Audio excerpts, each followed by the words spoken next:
Dear brothers and sisters, it is with much thanksgiving to the Lord we are once again gathered together in this youth camp after one whole year. प्रिय भाई और बहनों, प्रभु को हम धन्यवाद देते हैं। फिर एक पूरे साल के बाद इस रीति से यूथ कैंप के लिए यहाँ पर हम इकट्ठा हुए हैं। God gives us opportunities like this so that we may be blessed by the Lord, that His plans and purposes could be brought into our lives and we could be brought into those plans and purposes. प्रभु हमें ऐसे अवसर निरंतर वो देते रहता है और उसकी योजना ये है कि उसके जो विचार, उसके जो संकल्प हमारे जीवन में है, उस उद्देश्य और उस संकल्प में हम भी आ सके। Let us read from book of Psalms chapter 40 and verse 4. हम वचन में से हम पढ़ते हैं भजन संहिता उसका 40 और उसका 4 वचन। Later we are going to read almost the whole psalm, but to begin with, let us read Psalm 40 and verse 4. और इसके बाद हम पूरा भजन में हम पढ़ने वाले हैं, लेकिन आरंभ में भजन संहिता उसका 40 और उसका 4 वचन हम पढ़ते हैं। Blessed is that man that maketh the Lord his trust, and respecteth not the proud, nor such as turn aside to lies. क्या ही धन्य वो पुरुष जो यहोवा पर भरोसा करता है और अभिमानियों और मिथ्या की ओर मुड़ने वालों की ओर मुंह ना फेरता हो। Shall we pray? आइए हम प्रार्थना करते हैं।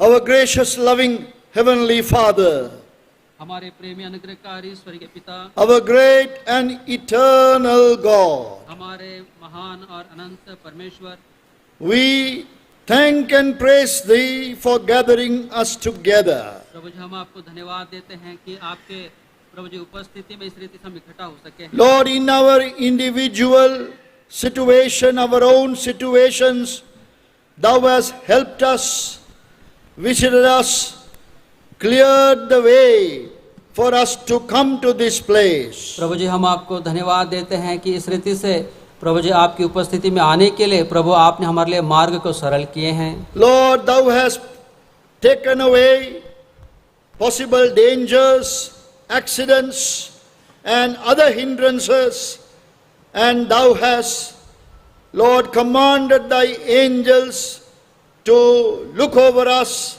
and then brought us here into this place. प्रभु जी हमारे रास्ते में, मार्ग में, जीवनों में आने वाले बाधाएं, जोखिमों को प्रभु आप दूर करते हुए स्वर्गदूतों को अपनी आज्ञा दिया कि ताकि वो हमारी सुरक्षा करे, और इस रीति से प्रभु आप हमें यहाँ पर लेकर आए हैं। Lord, each one of us have our own story, own testimony to give. प्रभु जी हम में से हर एक के पास अपनी अपनी गवाही है और अपनी अपनी कहानी है जो हम बता सकते हैं। Lord, we thank Thee together at this time for all those testimonies, and now Thou hast brought us together, and we desire to be blessed abundantly by Thee. प्रभु जी उन सभी गवाहियों के लिए प्रभु हम आपको धन्यवाद देते हैं, और इस रीति से प्रभु आप हमें एकत्रित किए हैं ताकि प्रभु आपके द्वारा हम आशीषों को हम पा सके। O God, we thank Thee and praise Thee because Thou hast a plan for our lives. प्रभु जी हम आपको धन्यवाद देते हैं, स्तुति करते हैं, क्योंकि प्रभु हमारे जीवनों के लिए आपकी एक योजना है। Let that plan be revealed through the preaching, teaching and meditation of the word of God. प्रभु जी आपकी ये जो योजना है, प्रभु जी वचन की शिक्षा के द्वारा, मनन के द्वारा, प्रभु जी उस योजना को प्रभु आप हमारे लिए प्रकट करें। May our eyes be drawn towards our supreme example, our Lord and Savior, the Lord Jesus Christ. प्रभु जी हमारा जो ध्यान है, हमारा जो महान नमूना हमारा प्रभु यीशु मसीह है, उसके तरफ हमारा ध्यान आकर्षित हो सके। Help us to learn from different characters of the Bible who are only a foreshadow of the Lord Jesus Christ, the eternal Son of God. प्रभु जी अनंत काल का जो पिता का पुत्र प्रभु यीशु मसीह है, उसकी जो छाया के समान बाइबल में कई प्रकार के जो चरित्र है, प्रभु जी उसको और हम देख रहे हैं, सहायता करें। Lord, help us that through our time together in these coming few days, that we may be strengthened, Lord, to build our lives upon the sure foundation of the Word of God. प्रभु जी हम इस रीति से थोड़े दिन जब हम इकट्ठा हो रहे हैं, प्रभु जी हमारे जीवन को प्रभु जी वचन के उस स्थिर नींव के ऊपर बनाए जाने के लिए प्रभु आप सहायता करें। We thank Thee for all the young brothers and sisters, the young people who have come together. प्रभु जी जवान भाई बहनों के लिए धन्यवाद देते हैं जो इस रीति से एकत्रित वो आ सके हैं। Lord, give us all patience to, Lord, to sit together and to take time to study the word. प्रभु जी आपके वचन का अभ्यास करने के लिए, धीरज से बैठने के लिए प्रभु आप हमें धीरज दीजिए।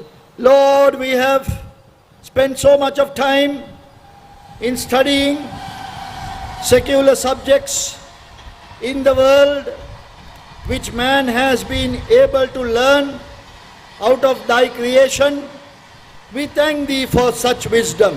प्रभु जी आपकी सृष्टि में से बहुत सी बातों को मनुष्य सीख सका है और वो सिखा रहा है, और उसके लिए प्रभु जी हमने काफ़ी समय बिताया भी है। इन सब बातों के लिए प्रभु हम आपको धन्यवाद But देते now, हैं। Lord, Thy precious word, word that is forever settled in heaven, the word that will not pass away, Lord, we want to study. लेकिन प्रभु जी अब आपका वचन जो स्वर्ग में सदा स्थिर है और आपका वचन जो कभी टलने का नहीं है, प्रभु जी उसका हम अभ्यास करने के लिए आप हमारी सहायता करें। Lord, not only patience, but also wisdom and understanding, discernment be granted to us. प्रभु जी केवल धीरज नहीं, लेकिन ज्ञान, बुद्धि और प्रभु जी समझ भी प्रभु हमें दिया जाए। We thank Thee for the blessed Holy Spirit of God, who is among us and within us, who will guide us unto all truth. प्रभु जी हम धन्यवाद देते हैं वो धन्य पवित्र आत्मा के लिए जो हम में है, हमारे मध्य में है, और सब प्रकार की सच्चाइयों में वो हमें लेकर चलता है। The anointing that we have received from God, वो अभिषेक जो परमेश्वर की ओर से हम पाए हैं, so that no man need to teach us. ताकि कोई मनुष्य को सिखाने की हमें आवश्यकता ना पड़े। Lord, we can receive some help from man. प्रभु जी मनुष्य से थोड़ी सहायता हम पा सकते हैं, But Lord, our eyes are upon Thee, because the true teaching, understanding of the word comes from Thee. लेकिन प्रभु हमारी आंखें आपकी ओर है, क्योंकि जो सही शिक्षा है, सही अभ्यास है, प्रभु जी वो केवल आपकी ओर से हमें मिलता है। So may that anointing, the Holy Spirit of God, work deeply in our hearts. प्रभु जी पवित्र आत्मा का वो अभिषेक गहराई से हमारे हृदयों में वो काम कर सके। Lord, even if there would be some here, maybe young boys and girls or teenagers who may not have been really attracted by the word, Lord, a new desire be generated in their lives to study the word. प्रभु जी यहाँ पर कुछ ऐसे जवान होंगे, जवान भाई जवान बहन, प्रभु जी किशोर अवस्था में होंगे, जो प्रभु जी आपके वचन के और प्रभु उनका मन नहीं है, लेकिन इस समय प्रभु जी आपके वचन के तरफ उनका मन वो आकर्षित हो सके। Lord, how wonderful is Thy word. प्रभु जी आपका वचन कितना वो अद्भुत है। Lord, it is, Lord, so beautifully written. Only the Spirit of God can put together such writings which will, Lord, strengthen us in our inner person. प्रभु जी कितना अद्भुत आपका वचन, ये केवल पवित्र आत्मा परमेश्वर का वो काम है जो इस वचन को लिख सका है, ताकि हमारे भीतरी मनुष्यत्व को वो बल दे सके। So help us to learn the mysteries found in the Word of God. प्रभु जी आपके वचन में पाए जाने वाले मर्मों को सीखने के लिए, प्रभु भेदों को सीखने के लिए प्रभु आप सहायता करें। We know that we are privileged because there are thousands, hundreds of thousands of people who are outside, Lord, who are not able to reach the Word of God and read and understand. प्रभु जी हम अपने आप को बहुत ही धन्य है, प्रभु जी ऐसा हम प्रभु जी मानते हैं, क्योंकि प्रभु जी इस रीति से प्रभु जी हम आ सके हैं, लेकिन संसार में करोड़ों ऐसे लोग हैं जो आपके वचन के पास नहीं आ सके हैं। Now, Lord, reveal thy word to us, teach thy word to us. प्रभु जी आपके वचन को अब आप हमारे लिए प्रकट करें, आप हमें सिखाइए। Help us all to enjoy studying the word of God. प्रभु जी आपके वचन का अभ्यास करने में जो आनंद है प्रभु उसको हम अनुभव करने में सहायता करें। We pray with thanksgiving in the name of our loving Savior, the Lord Jesus Christ. इस प्रार्थना को धन्यवाद के साथ हमारे प्रेमी परमेश्वर प्रभु यीशु मसीह के नाम से मांगते हैं, आमीन।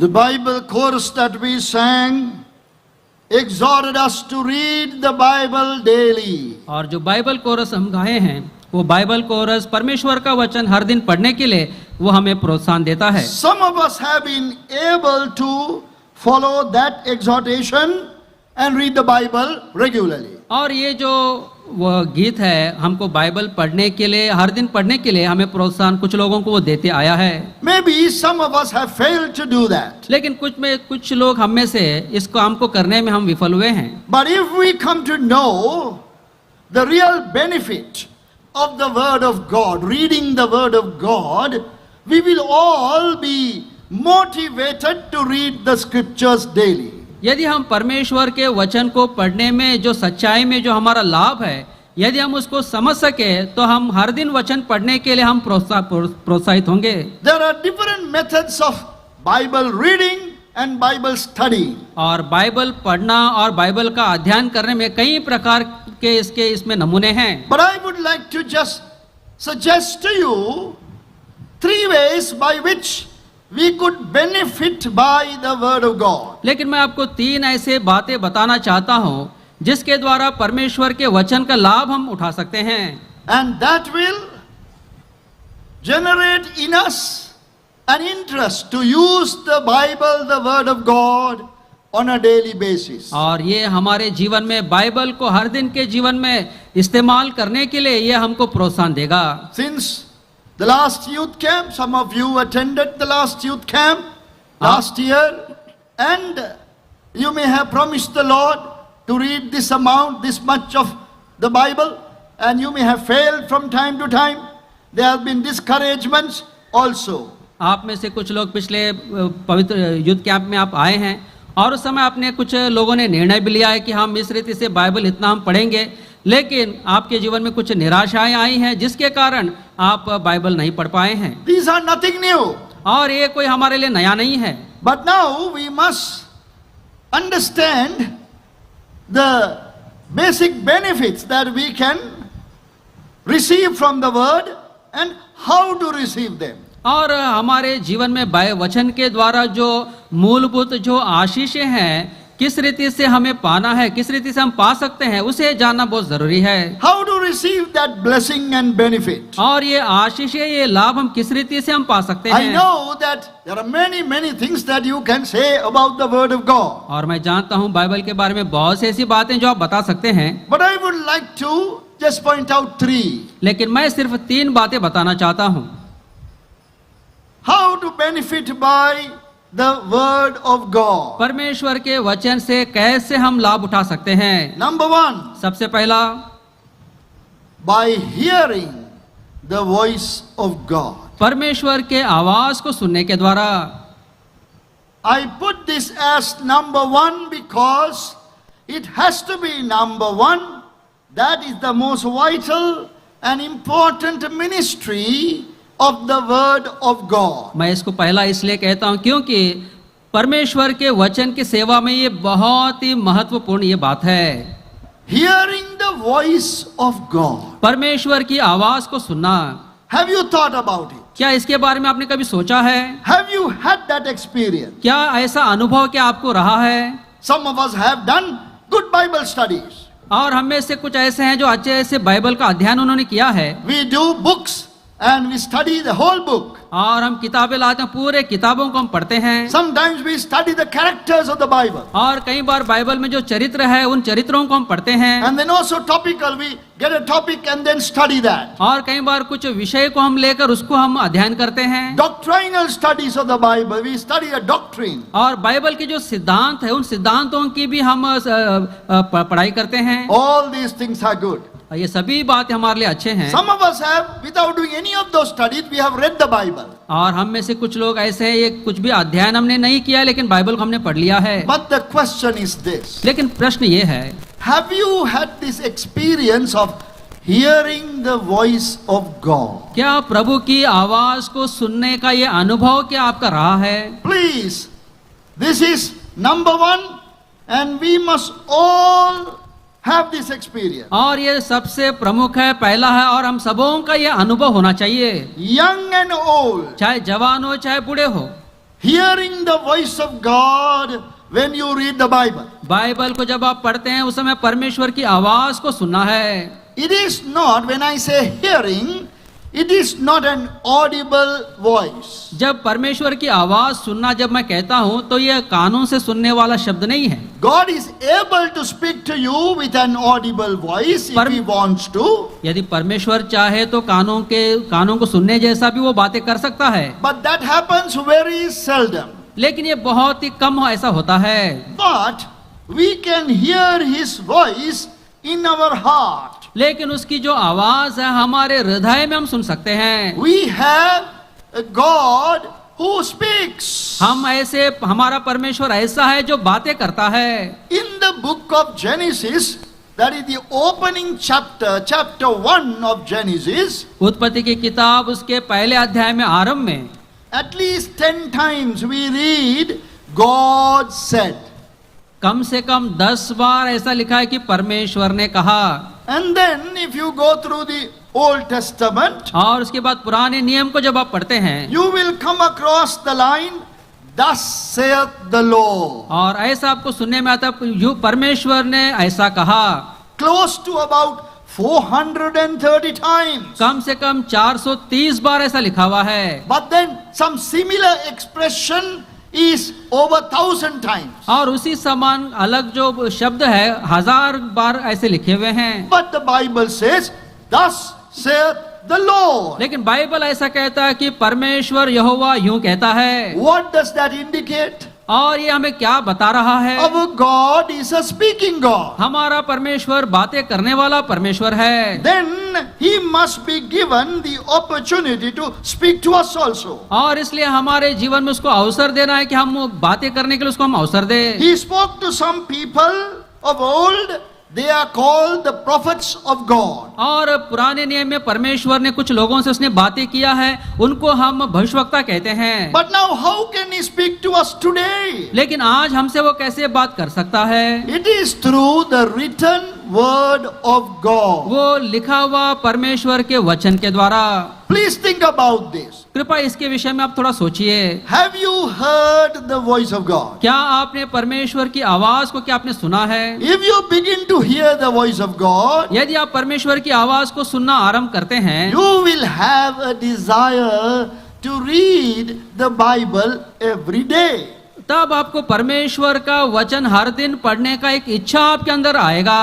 This is highly personal matter. और ये बहुत ही मतलब व्यक्तिगत ये मामला है, व्यक्तिगत बात है। It is not God speaking to all of us together. और प्रभु परमेश्वर सबसे बात कर ऐसा नहीं है। It is when you read the Bible privately, God speaks to you personally and you hear the voice of God. जब आप व्यक्तिगत रीति से वचन पढ़ते हैं, व्यक्तिगत रीति से प्रभु आपसे बात करता है और आप प्रभु की आवाज को सुनते हैं। This verse God has spoken to me. इस वचन के द्वारा प्रभु ने मुझसे बात किया है। This line God has spoken to me with. और इस लाइन के द्वारा प्रभु ने मुझसे बात किया है। Sometimes it is only one word. कई बार एक शब्द के द्वारा बात करता है। That word God just brought it to my heart. This is for me.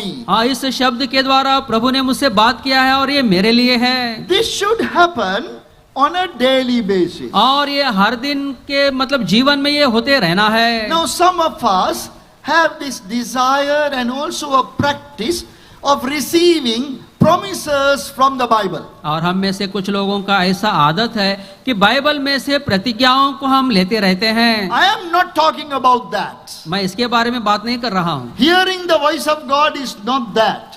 परमेश्वर का आवाज सुनना मतलब प्रतिज्ञाएं लेना नहीं है। Promises are according to a particular need. और जो प्रतिज्ञाएं हैं हमारी आवश्यकता के अनुसार हम लेते हैं। But hearing the voice of God should happen daily or several times a day. और परमेश्वर की जो आवाज सुनना है वो हर दिन होना चाहिए या फिर निरंतर वो होते रहना है। Then only our fellowship with God becomes very real. तब परमेश्वर के साथ हमारी जो संगति है वो बहुत ही मतलब वो सच्चा हो जाता है। Otherwise, यदि ऐसा नहीं है, reading the Bible, attending church will become religious practices. यदि ऐसा नहीं है, सिर्फ हम बाइबल पढ़ रहे हैं, मंदिर जा रहे हैं, तो एक धार्मिक एक कार्यक्रम हमारा हो जाएगा। Many people in the world, they read their religious books every day. संसार में बहुत से ऐसे लोग हैं जो उनके धर्म के जो ग्रंथ है उनको हर दिन पढ़ते हैं। They attend to their religious worship patterns and methods every day. और उनके जो मंदिर के जो स्थान है और उनके जो धर्म के कार्यक्रम है वो हर दिन वो करते But रहते they हैं। don't have a relationship with God. लेकिन परमेश्वर के साथ उनका कोई संबंध नहीं है। Relationship means we have a two-way communication. और संबंध जब हम कहते हैं तो दो तरफा ये बातचीत होता है। I speak to God. मैं परमेश्वर से बात करता हूँ, God speaks to me. परमेश्वर मुझसे बात करता है। So He must speak to me. वो मुझसे बात करना ही है। That is called hearing the voice of God. और इसको हम परमेश्वर की आवाज सुनना कहते हैं। From whatever passage it may be. और परमेश्वर के वचन से कोई भी भाग से क्यों ना हो, The context of the passage does not matter. और वचन का जो बाइबल का जो संदर्भ है उसका कोई मायने नहीं है। Now I am telling something very valuable and precious. और मैं बहुत ही बहुमूल्य और गंभीर बातें मैं बता रहा हूँ। This was brought to light and to our attention maybe about 80 years ago. और ये बातें हमारे मतलब ध्यान में या फिर प्रकाश में 80 साल पहले ये लाए गए हैं। Particularly through the ministry of Brother Buck Singh. और विशेष करके ये बातें प्रभु के दास भाई बक सिंह उनके सेवा के द्वारा ये आया है। When he began to read the Bible, जब उन्होंने बाइबल पढ़ना आरंभ किया, he realized that God, he can hear God's voice. और वो परमेश्वर की आवाज को वो सुन सके हैं। It's not simply God speaking to you or teaching something. और परमेश्वर ऐसे कुछ बात करना है, कुछ सिखाना ऐसा नहीं It is है। actually God's voice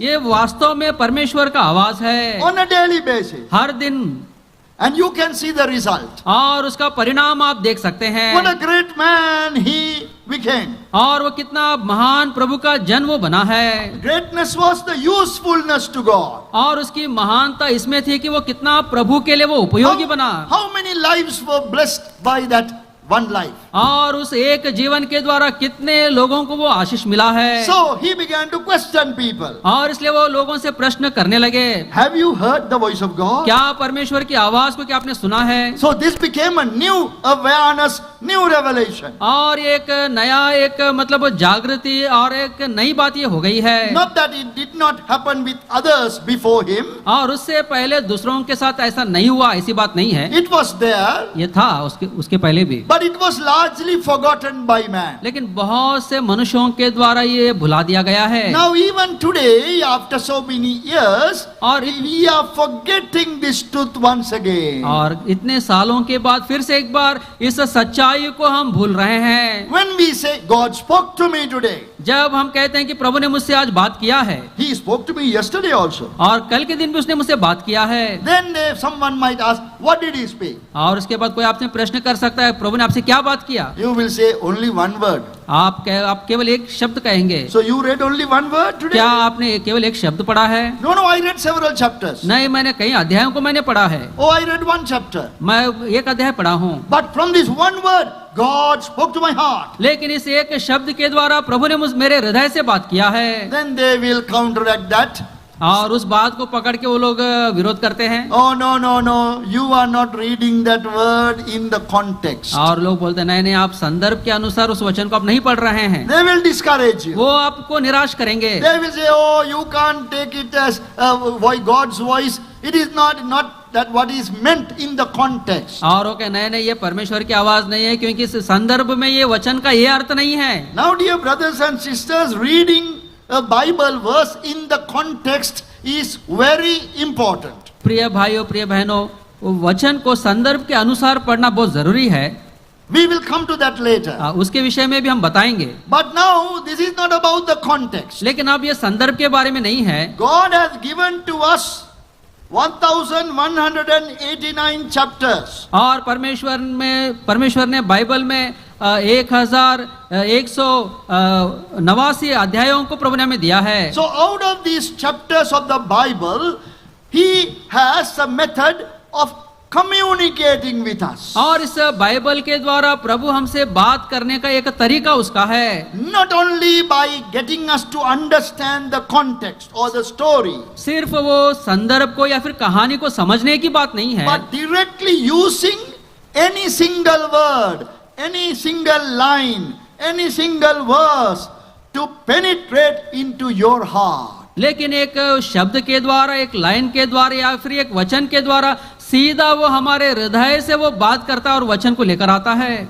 So have you heard the voice of God like that? क्या ऐसे परमेश्वर की आवाज को क्या आपने सुना है? I will give you another example of a person who learned from Brother Buxing how to hear the voice of God. मैं आपको एक व्यक्ति का एक गवाही में बताना चाहता हूं कि कैसे उस व्यक्ति ने भाई बक्सिंग के द्वारा प्रभु की आवाज को सुनना उन्होंने सीखा है। I am sure that you have heard his name before. और मैं ऐसा सोचता हूं कि उस व्यक्ति के बारे में शायद आपने पहले भी उनका नाम सुना होगा। Some of you might have even seen him because I think he visited this place. और मैं सोचता हूं कि आप में से कुछ लोगों ने उनको देखा भी होगा, क्योंकि इस स्थान में वो आए भी थे। He is a great scientist by the name of Jim Tour. और वो बहुत बड़े James Tour is called Jim Tour.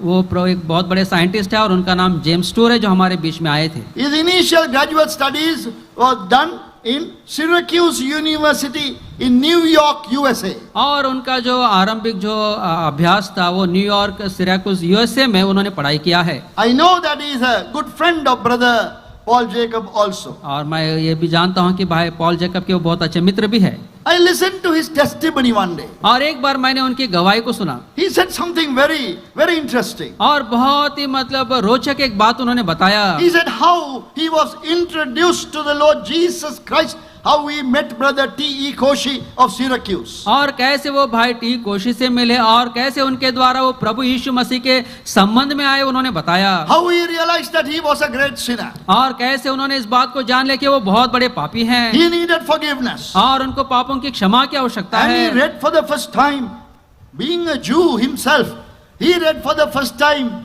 in his book, the Old Testament, the Messiah is given as the suffering savior. और कैसे वो एक यहूदी होने के नाते उन्होंने अपनी भाषा में अपने बाइबल में वो दुख उठाने वाले जो मसीहा है उसके बारे में उन्होंने पढ़ा है। So in those years, maybe in the 70s, late 70s, early 80s, Brother Buxing used to go to Syracuse every year. और 70 के दशक में भाई बक्सिंग 70-80 के दशक में प्रभु के दास भाई बक्सिंग सिराकुस यूएसए में वो अक्सर जाया करते When थे। he was a young man now, this Brother Jim Tour, he was now enthusiastically reading the Bible, studying the Bible. और अब ये जो जवान भाई जेम्स टूर थे वो जवानी में थे और बाइबल पढ़ने में वो बहुत रुचि रखते थे। In one of the meetings, he was introduced to Brother Buxing. और एक सभा में भाई बक्सिंग के साथ उनका मुलाकात हुआ। Brother Buxing asked him one question. और भाई बक्सिंग ने उनसे एक प्रश्न पूछा, Have you heard the voice of God? क्या परमेश्वर की आवाज को क्या आपने सुना है? Now that was a new idea. अब उनके लिए एक नया एक विचारी था। His eyes were open. उनकी आंखें खुल गई। Not only I can study the Bible, ना सिर्फ मैं बाइबल का अध्ययन कर सकता हूँ, because he was a very good student, very bright, brilliant mind. क्योंकि वो बहुत ही होशियार एक विद्यार्थी थे। He realized that apart from that, I must hear God's voice. और इसके अलावा मुझे परमेश्वर की आवाज भी मुझे सुनना है। So he started kneeling down, opening his book, the Bible, reading, expecting God to speak to him. अब वो जाकर वो घुटना टेकने लगे और बाइबल खोलकर पढ़ने लगे और परमेश्वर की आवाज को सुनने की अपेक्षा में बैठे हैं। And finally, he had that experience. और अंत में उनको ये अनुभव मिल गया। So it does not it does not matter which passage you are reading. आप कौन सा अध्याय पढ़ रहे हैं इससे कोई मतलब नहीं है। You read your daily portion. आपका हर दिन का जो भाग है वो आप पढ़िए। As you read, जैसे आप पढ़ते रहेंगे you will hear the voice of God. आप परमेश्वर की आवाज को सुनेंगे। Not by your ear, but it is through your heart. आपके कानों के द्वारा नहीं, लेकिन आपके हृदय के द्वारा सुनेंगे। And you must be happy about it. और उसके विषय में आपको आनंदित होना है। Now this is not to find God's will. अब ये प्रभु की इच्छा को जानने के लिए ये नहीं है। Now some of you are in marriageable age maybe. अब आप में से कुछ लोग ऐसे हैं जो विवाह के मतलब उम्र में आए हैं। Now we have this habit of finding God's will for marriage. अब हमारे अंदर ये आदत है कि शादी के लिए प्रभु की इच्छा को जानना है। And then you begin to read the Bible with new enthusiasm. तब आप बाइबल को नए उत्साह के साथ पढ़ना आरंभ करते हैं। Sometimes very sad things happen among us. और कई बार कुछ दुखद घटनाएं घट जाती हैं। Mother and father, the parents will find a good boy or a good girl. और माता पिता जो है अच्छा लड़का या लड़की को ढूंढते हैं। They are satisfied. He is a good boy, good girl. और वो लोग संतृप्त है, ये अच्छा लड़का या फिर अच्छी लड़की है। They will tell that to the child. और वो अपने बच्चे को बताते हैं उसके बारे में। You are now marriageable age. अब आप विवाह शादी के उम्र के हो गए हैं। We have found a nice boy. और हमने एक अच्छे लड़के को देखा We है। have found a nice girl. और हमने एक अच्छी लड़की को देखा है। Now you go and read the Bible. God will speak to you. आप तुम जाकर बाइबल पढ़ो, प्रभु आपसे बात करेगा। They even now say, find a verse. Find a verse. और वो बोलेंगे प्रभु से कुछ वचन मांगो, वचन मांगो। I think this is some kind of deception. मैं सोचता हूँ ये एक प्रकार का धोखा है। You can't find verses like that. ऐसे आप वचन में वचन नहीं ढूंढ सकते। There are thousands of verses. Bible में हजारों वचन हैं। We are good in our brain. हम दिमाग में हम बहुत होशियार है। We can match something and come out with a verse. हम कुछ बातों को लेके उसको तुलना करके हम आ जाते हैं। We are being misled. हम भटकाए गए इस रीति Later से। we realize it is not that great. और अंत में हमको ये पता चलता है कि ये सही नहीं था। So it's a sad thing that parents forcing their children to do that. और माता पिता बच्चों को इस रीति से करना ये बहुत ही दुख की बात है। You might have to face such a situation. और आपको भी ऐसे परिस्थितियों का सामना करना पड़ सकता है। How to manage that situation? अब इस परिस्थितियों को हम कैसे संभाले? You must begin to hear the voice of God now. आपको परमेश्वर की आवाज सुनना अभी से आरंभ करना है। Only those who are hearing the voice of God on a daily basis can also find God's will when it comes to important steps in life. और हर दिन जो परमेश्वर की आवाज सुनने का जो आदत आपने लगाया है, वही लोग आपके जीवन में जब बड़े निर्णयों को आपको लेना पड़ता है, तब आप परमेश्वर की इच्छा को जान सकते हैं। Some of the young people do not read the Bible daily. और कुछ जवान ऐसे हैं जो हर दिन बाइबल नहीं पढ़ते हैं। Forgotten the Bible. और They have forgotten the Bible. Bible को भूल गए हैं। But suddenly because marriage came up, और इस कारण कि तुरंत अब शादी होने वाला they है। have taken the Bible, now reading it. अब बाइबल खरीद लिया, आप पढ़ रहे हैं। They are even fasting for 3 days. और इतना ही नहीं, लेकिन 3 दिन का उपवास भी करते हैं। Hoping that God will speak to them now. वो ऐसा सोच रहे हैं कि प्रभु अब मुझसे बात करेगा। God in His mercy can speak to you. First of all, you must be reconciled with God. प्रभु अपनी दया में बात कर सकता है, लेकिन सबसे पहले परमेश्वर के साथ आपका मेल मिलाप होना है। This is why we are encouraging you now to begin to hear the voice of God on a daily basis. और इसलिए हम आपको अभी प्रोत्साहन दे रहे हैं कि परमेश्वर की आवाज को हर दिन सुनने का अभ्यास आप डालिए। Children also can do this. बच्चे भी ये कर सकते हैं। Teenagers can do this. किशोर अवस्था वाले भी कर सकते हैं। Young adults can do this. जवान लोग ये कर सकते हैं। Old people can do this. बुजुर्ग लोग ये कर सकते हैं। Hearing the voice of God through the word of God. और परमेश्वर के वचन से परमेश्वर की आवाज को सुनना। Then only we can find God's will at a given time or any situation. तभी हम परमेश्वर की इच्छा को विवाह के लिए और दूसरे संदर्भों के लिए हम पहचान सकते हैं। Otherwise we are only imagining, we are deceiving ourselves. और यदि ऐसा नहीं तो सिर्फ हम एक भ्रम में रहते हैं और हम अपने आप को धोखा देते हैं। After they have found God's will, they are supposed to have found, and thereafter they forget the Bible once again. और वो ऐसा सोचते हैं कि हमने प्रभु की इच्छा को जान लिया, उसके बाद वो बाइबल को भूल जाते हैं। This is not what God intended it to be.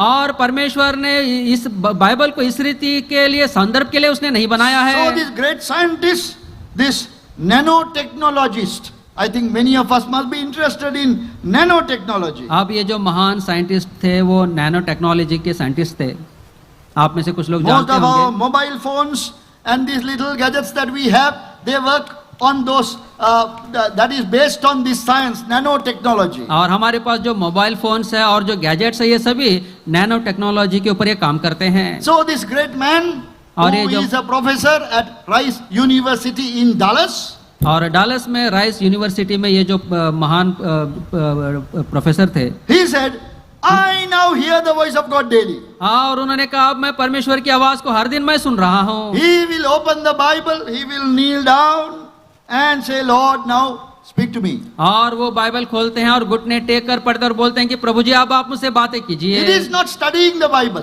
और ये बाइबल का अध्ययन करना नहीं है, You can call it devotional reading of the scriptures. और इसको आप मतलब मौन ध्यान का समय ऐसा आप कह सकते हैं। Lord, I want to hear your voice. प्रभु जी मैं आपकी आवाज को सुनना चाहता हूँ। Initially it will be difficult. आरंभ में ये आपके लिए थोड़ा कठिन होगा। God will wait for some time. प्रभु थोड़ा समय इंतजार करेगा। God will want to see whether you really want to hear his voice. प्रभु ये देखना चाहता है कि क्या आप सच्चाई में उसकी आवाज को क्या आप सुनना चाहते हैं। Then he will begin to speak. और उसके बाद वो बातें करना आरंभ करता है। Now I want you to start today.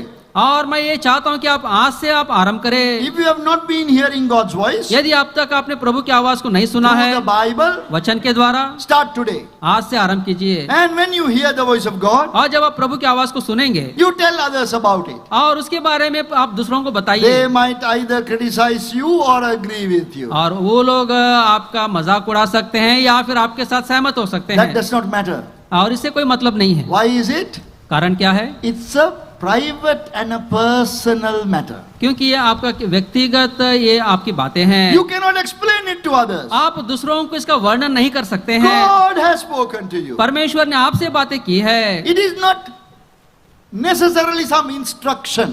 और ये विशेष करके ये कोई सुझाव नहीं है, Not instruction regarding his will concerning any matter. और किसी मतलब किसी बात को लेकर ये परमेश्वर की इच्छा ये नहीं है, But it is very precious. लेकिन ये बहुत ही बहुमूल्य है। It is something that God wanted to tell you. और ये ऐसी बात है जो परमेश्वर आपको वो बताना चाहता है। That is why the word of God is called living and powerful. और इसलिए परमेश्वर के वचन को जीवित और प्रबल ऐसा कहा गया है, Piercing even to the dividing asunder of soul and spirit. और प्राण और आत्मा को मतलब अलग करने तक ये अंदर तक जाता है। So it is going right deep, and you know, oh, God has spoken to me. और ये बहुत गहरा आपके अंदर जाता है और आपको ये समझ में आ जाता है कि परमेश्वर मुझसे बात कर रहा है। Otherwise, why should we follow God? और यदि ऐसा नहीं है तो परमेश्वर का पीछे हम क्यों चले? Why should we worship Him हम क्यों उसकी आराधना करें? if He is not speaking to us? यदि वो हमसे बातें नहीं कर रहा है तो You must remember this.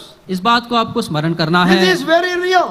और ये बहुत सच है। So it was real to a great scientist who is still alive in the world. और वो महान साइंटिस्ट के लिए जो आज भी जिंदा है उनके लिए भी ये सच था। It should be very real to us simple people who are still going to school. और हम जो स्कूल जाने वाले जो साधारण लोग हैं हमारे लिए भी ये सच God होना speaks to चाहिए। everybody. परमेश्वर हर एक से वो बात करता है। Matthew's Gospel, chapter 4, verse 4. मत्ती सुसमाचार उसका 4 अध्याय और उसका 4 वचन। Matthew's Gospel, chapter 4 and verse 4. मत्ती सुसमाचार 4 अध्याय और उसका 4 वचन। But he answered and said, It is written, Man shall not live by bread alone, but by every word that proceedeth out of the mouth of God. यीशु ने उत्तर दिया, लिखा है मनुष्य केवल रोटी ही से नहीं परंतु हर एक वचन से जो परमेश्वर के मुख से निकलता है जीवित रहेगा। Now this verse quoted by the Lord Jesus Christ from the book of Deuteronomy chapter 8. और ये जो वचन है प्रभु यीशु मसीह ने व्यवस्था विवरण 8 अध्याय से उठाकर उसने बताया है। This one verse reveals to us so many spiritual, important truths. और ये एक वचन बहुत से आत्मिक सच्चाइयों को हमें प्रकट करते हैं। But one important truth there is और यहाँ पर एक प्रमुख सच्चाई क्या है? the relationship between the word of God and God himself. और परमेश्वर के वचन के बीच में जो संबंध है वो बता रहा है। Now I want you to please come with me, like interaction, study the word of God. और मैं चाहता हूं कि आप मेरे साथ बातचीत करें ताकि हम परमेश्वर के वचन का अभ्यास हम कर सके। What is happening to the word of God here? और यहाँ पर परमेश्वर के वचन को क्या हो रहा है? Tell me please. कृपा करके मुझे बताइए। What is happening to the word of God? परमेश्वर के वचन को यहाँ पर क्या हो रहा है? Yes? Read that verse and see the latter part in English. आप अंग्रेजी में पढ़कर देखिए। Every word that proceedeth out of the mouth of God. हर एक वचन जो परमेश्वर के मुख से निकलता है, Word of God is proceeding out of the mouth of God. परमेश्वर का वचन परमेश्वर के मुख से निकल रहा है। Now I don't know how in the language it is, but it is in the present tense. और दूसरे भाषाओं में कैसा ये मुझे नहीं पता, लेकिन अंग्रेजी में It ये says- वर्तमान काल को बता रहा है। I expected the word to read like this. और वचन को इस रीति से पढ़ने के लिए मैंने अपेक्षा किया है। But by every word that proceeded out of the mouth of God, that is past tense, already proceeded. और That's what I expected. हर एक वचन जो परमेश्वर के मुंह से निकला था, मतलब भविष्य काल का, ऐसा मैं सोच रहा था। If I wrote it, I will write it like that. और यदि मुझे लिखना होता तो मैं ऐसे लिखता। But how has God written it? लेकिन परमेश्वर ने इस वचन को कैसे लिखा है? The word that proceeded out of the mouth, proceeds. Every day it is proceeding out of the mouth of God. Today, tomorrow, day after tomorrow, morning, afternoon, evening. और हर एक वचन जो परमेश्वर के मुख से निकलता, मतलब निरंतर निकलता है। आज निकलेगा, कल निकलेगा, परसों निकलेगा, सुबह दोपहर शाम, निरंतर ही निकलते रहता है। Please, every one of us, please, every one of us must know this truth. Believe this. The word of God proceeds out of the mouth of God. और इस सच्चाई को हमें से हर एक को ये जानना है कि परमेश्वर का जो वचन है परमेश्वर के मुख से वो निकलता है। So whenever we read the Bible, जब कभी भी हम बाइबल पढ़ते हैं, according to our need, हमारी आवश्यकता के अनुसार, see, we are so many people here. हम यहाँ पर बहुत से लोग हैं, We have diverse needs and we live in different situations. हम में से हर एक की परिस्थितियां अलग अलग है, आवश्यकताएं अलग है और अलग संदर्भों में हम जीते हैं। The word of God proceeds out of the mouth of God according to my situation. और मेरी आवश्यकता के अनुसार परमेश्वर का वचन परमेश्वर के मुख से वो निकलता है। This is a mystery. और ये एक भेद की बात है, This is so great. और ये बहुत महान है। Our God can do this. और हमारा परमेश्वर ये कर सकता है। His word will proceed out of the mouth. It will come into our heart directly. और परमेश्वर का वचन जब उसके मुंह से निकलता है वो सीधा हमारे हृदय में वो आता है। Then the context does not matter. और संदर्भ यहाँ पर मायने नहीं रखता है। The story does not matter. वहाँ पर कहानी क्या है उसका कोई महत्व नहीं है। Who is the human person there speaking that word does not matter. और वहाँ पर वो कौन सा व्यक्ति है जो बोल रहा है उसका कोई महत्व नहीं है। God has spoken to me. लेकिन परमेश्वर ने मुझसे बात किया है। Now this is not to take any major decision. और ये कुछ जीवन में निर्णय लेने के लिए नहीं है। Don't do that. ऐसा मत कीजिए। But this is to maintain spiritual life. और ये आत्मिक जीवन को ये बनाए रखने के लिए ये काम आता है। Please look at what it says in verse 4. कृपा करके देखिए 4 वचन में क्या लिखा है। Man shall not live by bread alone. Just mark the word live. मनुष्य केवल रोटी ही से नहीं जीता। That means continue to live. और इसका मतलब है कि निरंतर हम जीवित रहते हैं। Live today, live tomorrow. आज हमको जीना है, कल हमको जीना है। We must maintain life. और इस जीवन को हमें बनाए रखना है। That is the idea. और उसका यहाँ पर विचार वो है, How can we maintain God-given life? परमेश्वर का दिया हुआ जीवन को हम कैसे बनाए रख सकते हैं। Now, if I ask you to put your hand up, those who have accepted the Lord Jesus as your personal Lord and Savior, Many of you will put your hand up. और यदि मैं आपको प्रश्न करूंगा कितने ऐसे हैं जिन्होंने प्रभु यीशु मसीह को उद्धारकर्ता के रूप में ग्रहण किया, हाथ दिखाओ। यदि मैं कहूंगा तो बहुत से हाथ यहाँ पर उठेंगे। At that point, what happened? उस समय क्या होता है? The life of God came into you. और परमेश्वर का जीवन आपके अंदर वो आया है। You are born again. आप उद्धार पाए हैं। Now you have become a new person. अब आप एक नया मनुष्य बन गए हैं। Life, spiritual life, heavenly life, eternal life, undying life has come into you. आत्मिक जीवन, स्वर्गीय जीवन, अनंत काल का जीवन, ना मरने वाला वो जीवन आपके अंदर आया है। Now, wherever life is, that life must be maintained. और जहाँ कहीं जीवन है वो जीवन को बनाए रखना है। Physical life must be maintained. भौतिक जीवन को भी हमको बनाए रखना है। By breathing and eating food, drinking water, we maintain physical life. और हम भोजन खाने के द्वारा, पानी पीने के द्वारा, सांस लेने के द्वारा भौतिक जीवन को हम बनाए रखते हैं। But now spiritual life. लेकिन अब ये आत्मिक जीवन है। God has given it. परमेश्वर ने ये दिया है। That is the comparison that the Lord is making here. और यही वो बातें हैं जहाँ पर परमेश्वर यहाँ पर तुलना कर रहा है। By bread, man shall live physically.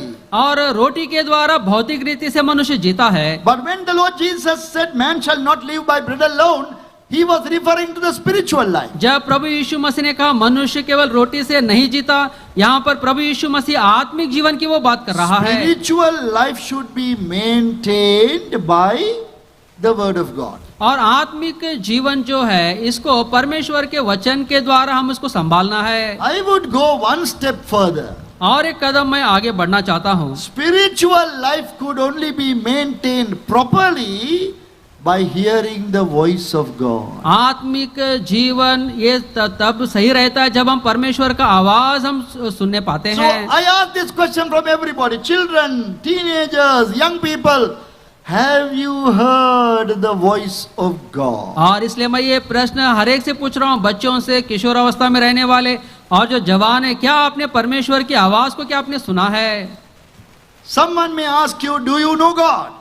कोई आपसे प्रश्न ऐसा भी पूछ सकता है कि आप परमेश्वर को जानते हैं? You should be able to say, आप ऐसे बोलने वाले होना चाहिए। why not? He spoke to me this morning also. क्यों नहीं, आज सुबह में ही परमेश्वर ने मुझसे बात किया है। Not by just reading the Bible, सिर्फ वचन पढ़ने के द्वारा नहीं, but is hearing the voice of God. उसकी आवाज को सुनने के द्वारा। So, as great men, and we also can have this experience of hearing the voice of God. प्रभु के जो महान जन है उनके समान हम भी परमेश्वर की आवाज सुनने का ये अनुभव हम अपना सकते हैं। Will you do this from today? क्या इस काम को आज से आप आरंभ करेंगे? You must decide. आपको निर्णय लेना है। Yes, occasionally you may have had some verse of scripture or that impressed your heart. हो सकता है कि बीच में कभी कुछ परमेश्वर के वचन ने आपके जीवन में कुछ प्रभाव डाला होगा। But now you must have this experience daily. लेकिन अब ये अनुभव आपका हर दिन का होना है। It is a personal experience. और ये व्यक्तिगत ये अनुभव है। No one can be part to that experience. और No one can share that experience with you. और ये जो अनुभव है कोई आपके साथ बांट नहीं सकता है। I cannot help you have that experience. और ये आपका अनुभव हो इसके लिए मैं कुछ मदद नहीं कर सकता। I am only saying this is true. This is my experience.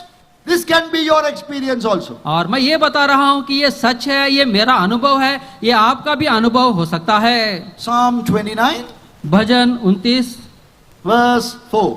और उसका 9 वचन। Psalm 29 verse 4. भजन 29 और उसका 4 वचन। The voice of the Lord is powerful. The voice of the Lord is full of majesty. यहोवा की वाणी शक्तिशाली है, यहोवा की वाणी प्रतापमय है। The voice of the Lord is powerful. परमेश्वर का वचन आवाज वो शक्तिशाली है। When we hear the voice of God, जब हम परमेश्वर की आवाज को सुनते हैं, all our doubts are clear. हमारे जो संदेह है वो सब चले जाते हैं। Not that we have found answers, इसका मतलब ये नहीं कि हमारे प्रश्न के उत्तर मिल गए हैं, but the doubts won't matter anymore. लेकिन वो जो संदेह है उसका कोई मायने नहीं है Our जीवन में। questions are answered. हमारे प्रश्नों के उत्तर मिल गए हैं। Not that we have come to know all the answers, इसका मतलब ये नहीं कि हम सब प्रश्नों को उत्तर हम जान गए हैं, the question has become irrelevant. अब ये जो प्रश्न है वो हमारे जीवन में कुछ महत्व नहीं रखता है। This is something very, very important. और ये बहुत ही प्रमुख ये बात है। Now I took a long time to talk about this और इस बात को बताने के लिए मैंने काफी समय लिया है, because I believe this is so basic and important to us throughout our lifetime. That is why I'm taking time. क्योंकि ये बातें हमारे जीवन में बहुत मूलभूत बातें हैं और बहुत प्रमुख बातें हैं, इसलिए इसके लिए मैं समय ले रहा हूँ। So if I may ask you the question now, यदि मैं अब आपसे प्रश्न पूछूं, what is the first and the most important way by which you can benefit by the word of God? और परमेश्वर के वचन के द्वारा लाभ पाने का सबसे पहला और प्रमुख बात क्या है यदि मैं पूछूं? You must say by hearing the voice of God. आपको ये कहना होगा कि परमेश्वर की आवाज को सुनने के द्वारा। You must have this as a lifelong practice. और जीवन भर ये आपका एक प्रक्रिया, एक अनुभव ये होना चाहिए। By this we can be delivered from all kinds of temptations. और इसके द्वारा हर प्रकार के परीक्षाओं से हम बच सकते हैं, All kinds of discouragements. हर प्रकार की निराशाओं से बच सकते हैं, We can lead a victorious Christian life. और एक जयवंत मसीह जीवन हम जी सकते हैं। But today people despise this. लेकिन इन बातों को बहुत से लोग इन दिनों में तुच्छ जानते हैं। Even as a young person, you tell somebody, they might discourage you. और आप एक जवान के नाते आप किसी को ऐसा बताएंगे तो वो लोग भी तुमको तुच्छ They जानेंगे। will say, no, God doesn't speak like that. वो लोग बहुत बताएंगे कि परमेश्वर ऐसे बात नहीं करता No, है, He does speak. लेकिन परमेश्वर ऐसे ही But बात it करता must है। happen on a daily basis. लेकिन ये हर दिन का अनुभव हमारा होना चाहिए। Now, how to be guided by the word and how when we come to make decisions, finding God's will, those are other subjects that we must study separately. और हमारे जीवन में परमेश्वर की इच्छा को कुछ संदर्भों में हम कैसे हमको जानना है, ये जो बातें हैं ये मतलब एक अलग ये विषय है, इसको अलग से हमें सीखना है। But I am talking about this basic thought of hearing the voice of God. लेकिन मैं यहाँ पर बहुत ही सामान्य और मूलभूत ये बात को मैं बता रहा हूँ कि It is- परमेश्वर की आवाज को हम कैसे सुने। It is powerful. ये बहुत शक्तिशाली है। God's glory will come into our heart. परमेश्वर की महिमा हमारे हृदयों में आ Then जाएगा nobody can stop you. और वहां पर आपको कोई रोक नहीं सकता है। They can bring so many arguments और वो बहुत से वाद विवाद वो लेकर आ सकते हैं against the existence of God, और परमेश्वर के अस्तित्व के विषय में लेकर आते हैं against the creation by God. और परमेश्वर की सृष्टि के बारे में वो लेकर आते हैं So many baffling questions can come to you, और बहुत से ऐसे विचलित करने वाले प्रश्न आपके पास ला सकते हैं, but those will have no effect और उसका कोई भी प्रभाव आपके ऊपर नहीं होगा, on your spiritual life. आपके जीवन पर कोई प्रभाव नहीं होगा। Even persecution can happen. और सतावट भी हो सकता है। Some of young people, you can be persecuted, आप में से कुछ जवान लोग आपको सताया जा सकता है, but still it won't matter because you hear the voice of God. लेकिन वो आपके जीवन में कोई मायने नहीं रखेगा क्योंकि आप परमेश्वर की आवाज को आप सुन रहे So हैं। this is a very important but mysterious experience. और ये बहुत ही प्रमुख और बहुत ही भेद की ये बात है। God becomes very real in your life. और परमेश्वर आपके जीवन में वो बहुत मतलब एक सच्चा वो हो जाता So है। please don't neglect this. कृपा करके इसका आप तिरस्कार ना करें। Then let us go to the second. अब हम दूसरी बात की ओर आते हैं। The second way by which we can benefit from the word of God. और परमेश्वर के वचन के द्वारा किस रीति से हम लाभ उठा सकते हैं उसका ये दूसरा बात है। This is by when we read a verse or a short passage, we compare it with other passages in the Bible. जब हम वचन का कुछ भाग जब हम पढ़ते हैं उस वचन के भाग को बाइबल में दूसरे संदर्भों के साथ उसके साथ हम तुलना करते हैं। This is done by the Holy Spirit. The enabling is given. और ये पवित्र आत्मा के द्वारा ये किया जाता है जब वो समझ आपको मिलता है। This is like receiving spiritual instruction. और ये आत्मिक रीति से दिशा निर्देश को पाने के लिए होता है। In the first book of Corinthians chapter 2, पहला कुरिन्थियों उसके 2 अध्याय में, please see first book of Corinthians chapter 2, पहला कुरिन्थियों उसका 2 अध्याय verse 13. और उसका 13 वचन, Which things also we speak, not in the words which man's wisdom teacheth, but which the Holy Spirit teacheth, comparing spiritual things with spiritual. जिनको हम मनुष्यों के ज्ञान की सिखाई हुई बातों में नहीं परंतु आत्मा की सिखाई हुई बातों में आत्मिक बातों से मिला मिलाकर सुनाते हैं। Still, this is not a contextual study, और यहाँ पर भी ये संदर्भ का ये मतलब सीखने की बात नहीं है, but it is a textual study. मतलब ये मतलब वचन का एक अभ्यास है। Now please look at the theme verse. अब आप इस शीर्षक वचन को आप देखिए, Where is the theme verse displayed? और शीर्षक वचन कहाँ पर लिखा हुआ है? All your heads must turn toward the theme verse. You can see. आप यहाँ पर आप देख सकते हैं शीर्षक वचन यहाँ पर लिखा हुआ है, This way or that way. Permanent board is there. Where is that? Yes. There. Theme verse. What is the first word in that theme verse? और इस शीर्षक वचन में पहला शब्द क्या है? Yes. Brothers. Blessed. धन्य Blessed. है। Now, we can do a study on this word blessed. अब ये जो धन्य है इसके ऊपर हम बाइबल अध्ययन कर सकते हैं। In which passage of the Bible we find this word blessed repeated again? Every verse, every verse, every verse. Which passage? और ये जो धन्य है, ये जो शब्द है बाइबल के कौन से संदर्भ में है जो बार बार धन्य है, धन्य है, धन्य है, कहाँ कौन से संदर्भ में लिखा हुआ है? I'm not just trying to get your Bible knowledge, test your Bible knowledge, but just try to tell an answer. मतलब मैं आपका बाइबल Yes. का ज्ञान का परिचय नहीं Okay, ले रहा Gospel हूँ। of Matthew, right. Then what is the chapter? Chapter 5, very good.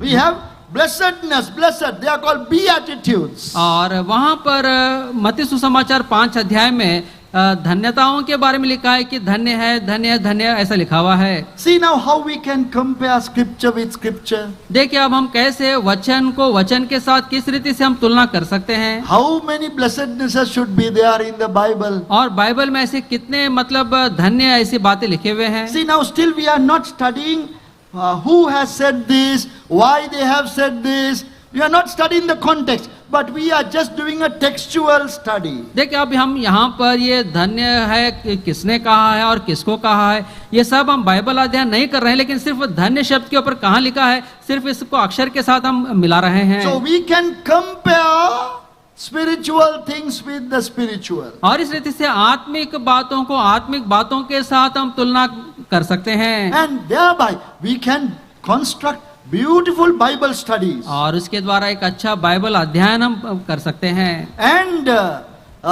this method will let us call it for the time being just textual interpretation of the Bible. और वचन का एक मतलब एक भाषांतरण ऐसा हम इसको हम कह सकते हैं। Yes, we just read that verse and try to interpret that verse. सिर्फ हम उस वचन को हम पढ़ते हैं और उसको हम भाषांतरण ऐसा करने की हम कोशिश करते What हैं। does that verse say? ये वचन हमें क्या बता रहा है?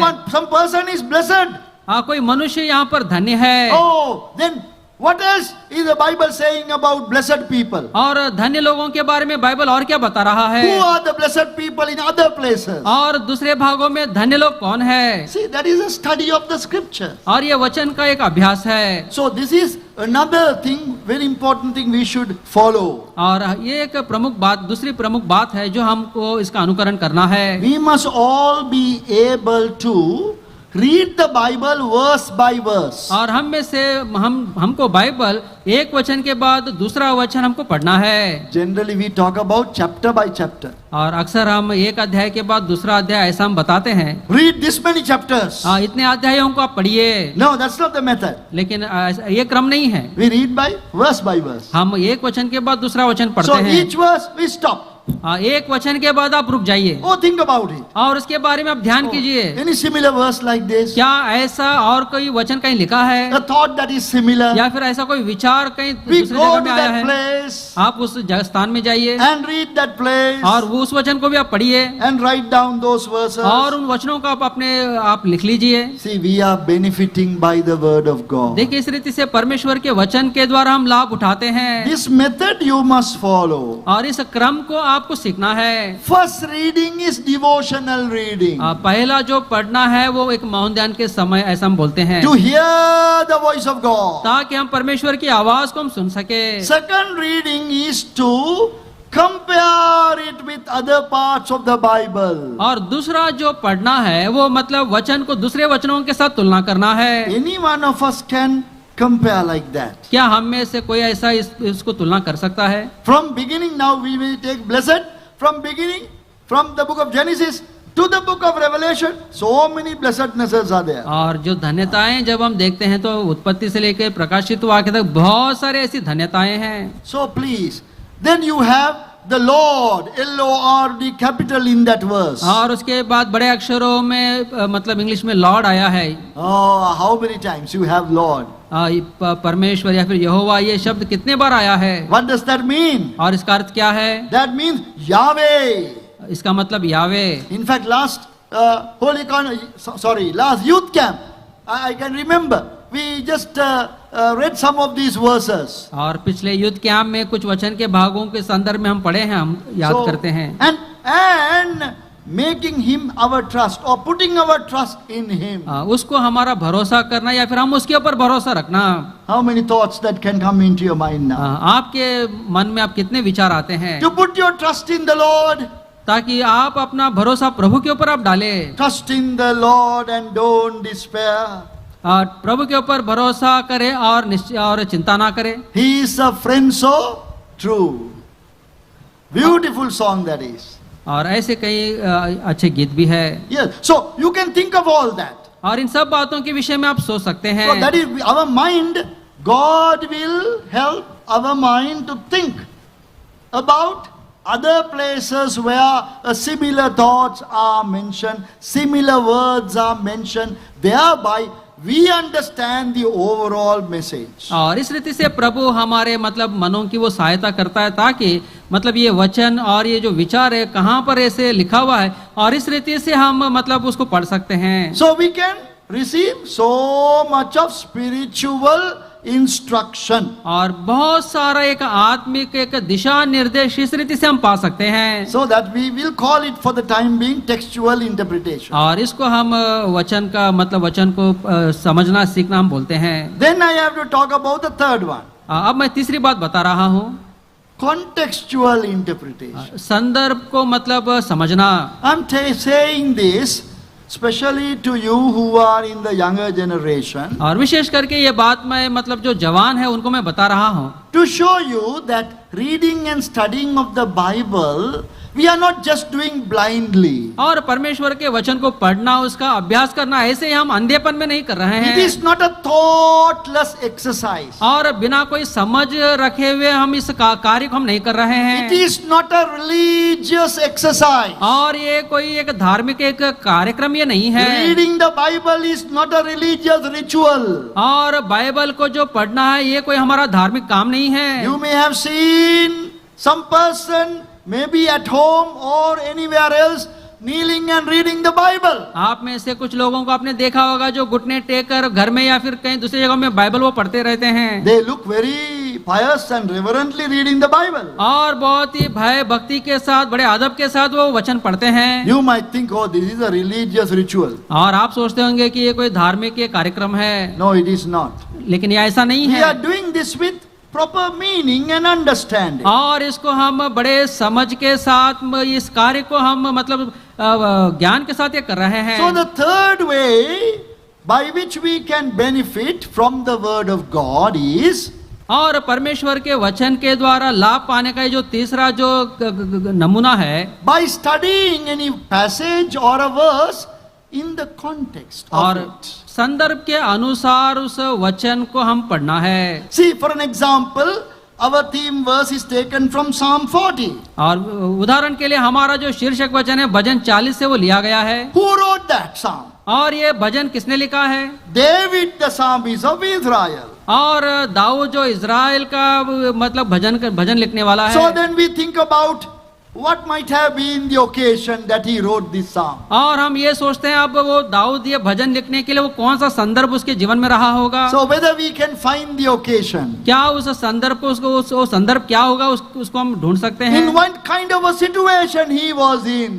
और वो कौन से मतलब परिस्थितियों में दाऊद उस समय था। For that you to understand, you must read the whole chapter. और ये बात समझने के लिए पूरा अध्याय आपको पूरा भजन को आपको पढ़ना होगा, Sometimes the whole book you have to read. और कई बार पूरा किताब आपको पढ़ना होगा, Then you get the verse in the context. और तब आपको वचन जो है संदर्भ के अनुसार आपको मिलेगा। By that also God can teach us so many things. और उसके द्वारा भी परमेश्वर बहुत सी बातें हमें सिखा सकता है। How God will act at a given time in your context, in your situation. और आपके जीवन के परिस्थितियों में किस रीति से उस समय परमेश्वर वो काम कर सकता है। One of the main problems that we face today is और इन दिनों में हमारे जीवन में आने वाली बहुत बड़ी समस्या क्या है? young people and older people, they do not know how God would respond to this my situation. और मेरे जो जवान लोग हैं, जो बड़े लोग हैं, वो ऐसा सोचते हैं कि मेरे जीवन की इस परिस्थिति में प्रभु किस रीति से वो प्रतिक्रिया देगा। That is because they don't have experience of understanding the Bible in the context. और ये कारण इसलिए है कि संदर्भ के अनुसार मतलब उस वचन को उनके जीवनों में उन्होंने अनुभव नहीं किया है। If we know any life, Samuel's life, David's life, Solomon's life, in individual situations, how God acted and reacted. और शमूएल के जीवन में, दाऊद के जीवन में, सुलेमान के जीवन में कैसे परमेश्वर ने काम किया, प्रतिक्रिया दिया, उन बातों को जब हम देखते हैं, Then we will know how God will act in my situation. और तब हम इस बात को जान जाते हैं कि मेरे जीवन के परिस्थितियों में प्रभु कैसे काम करेगा। So please think about these things. और इसलिए कृपा करके इन बातों के विषय में आप ध्यान दीजिए, I only सोचिए। just gave you 3 basic things. और बहुत ही मूलभूत 3 बातें मैंने आपको बताया है। How to benefit by the word. वचन के द्वारा कैसे हम लाभ उठा सकते But हैं। if I put them in right order, और इसको यदि मैं क्रम में यदि डालूंगा, number 1 is hearing the voice of God. सबसे पहला परमेश्वर की आवाज को सुनना है। Please repeat after me. कृपा मेरे पीछे बोलिए। The voice of God is powerful. The voice of God is powerful. The voice of God is full of majesty. The voice of God is full of majesty.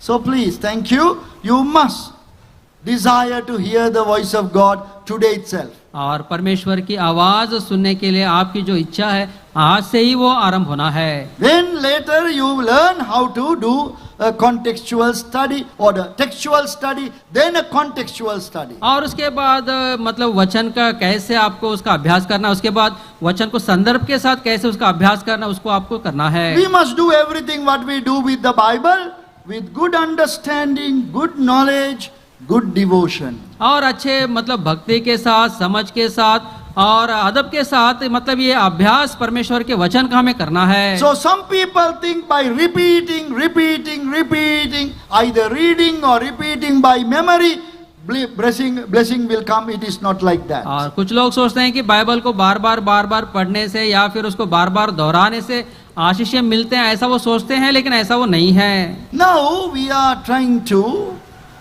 come slowly though, coming to the theme verse.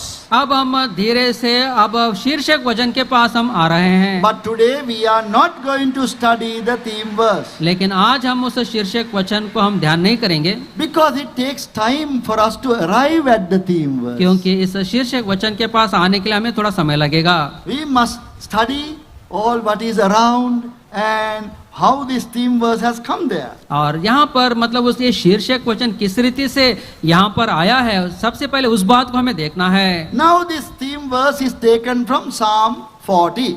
अब ये जो शीर्षक वचन है भजन संहिता 40 में से लिया गया है। And then this Psalm 40 is found in the book of Psalms. और ये जो भजन 40 जो ये मतलब भजन संहिता के उस पुस्तक में पाया जाता है। So let us stop there. अब यहाँ पर हम रुकेंगे, Otherwise we can say the book of Psalms is found in the Bible. और नहीं तो हम ऐसा बोलेंगे कि भजन संहिता जो किताब है ये बाइबल में है।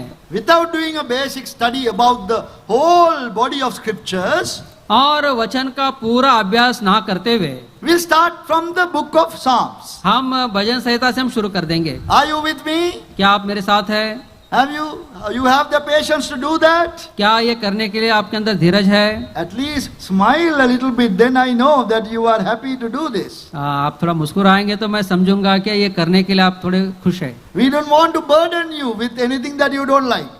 मैं जो आपको पसंद नहीं है वो आपके ऊपर डाल के आपको मैं आपके ऊपर बोझ डालना नहीं चाहता हूँ। How many chapters in the book of Psalms? भजन संहिता में कितने अध्याय है? How many songs? कितने अध्याय है?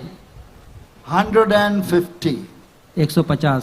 I don't know whether it's found in your Bible, but these 150 Psalms are divided into how many groups? और भजन संहिता एक जो 150 भजन है, ये कितने भागों में इसको बांटा गया है? In some languages, in the translation itself, it says first the number 1, number 2, like the section. Few Psalms together, one section. How many sections? कुछ बाइबलों में कुछ बाइबल में मतलब भजन संहिता को आरंभ में लिखा हुआ कि पहला भाग, दूसरा, ऐसे English- भागों में बांटा गया है। English Bibles usually don't give that division.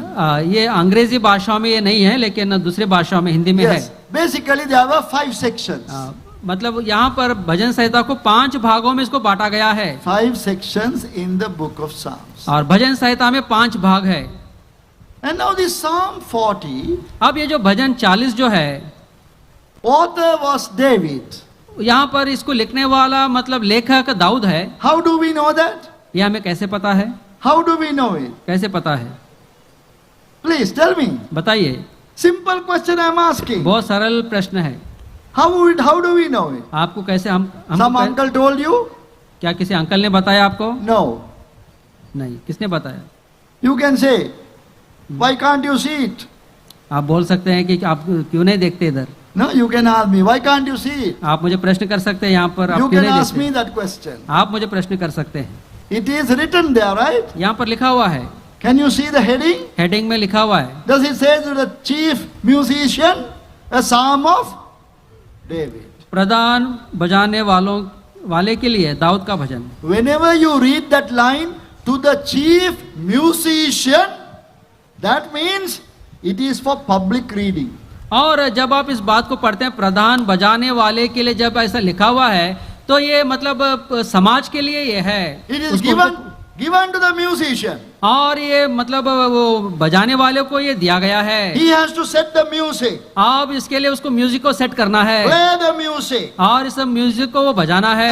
and the congregation must sing it loud. और ये जो समाज है मतलब वो सब मिलकर ऊंची आवाज में उसको गाना So है। it is for public singing. और ये समाज के लिए मतलब उनको गाने के लिए है। Whatever is to be sung publicly will stay in the memory also. और समाज में जब हम सब लोग मिलकर जब हम इसको गाते हैं तो ये मतलब हमारे दिमाग में ये बैठ जाता है। All the songs do not have that heading, that introduction. और सब भजन को ये मतलब हेडिंग नहीं है। So this particular psalm is for public reading. लेकिन ये जो भजन है ये मतलब एक समाज के लिए है, उनको पढ़ने के लिए। You can see that in the beginning it says a psalm of David.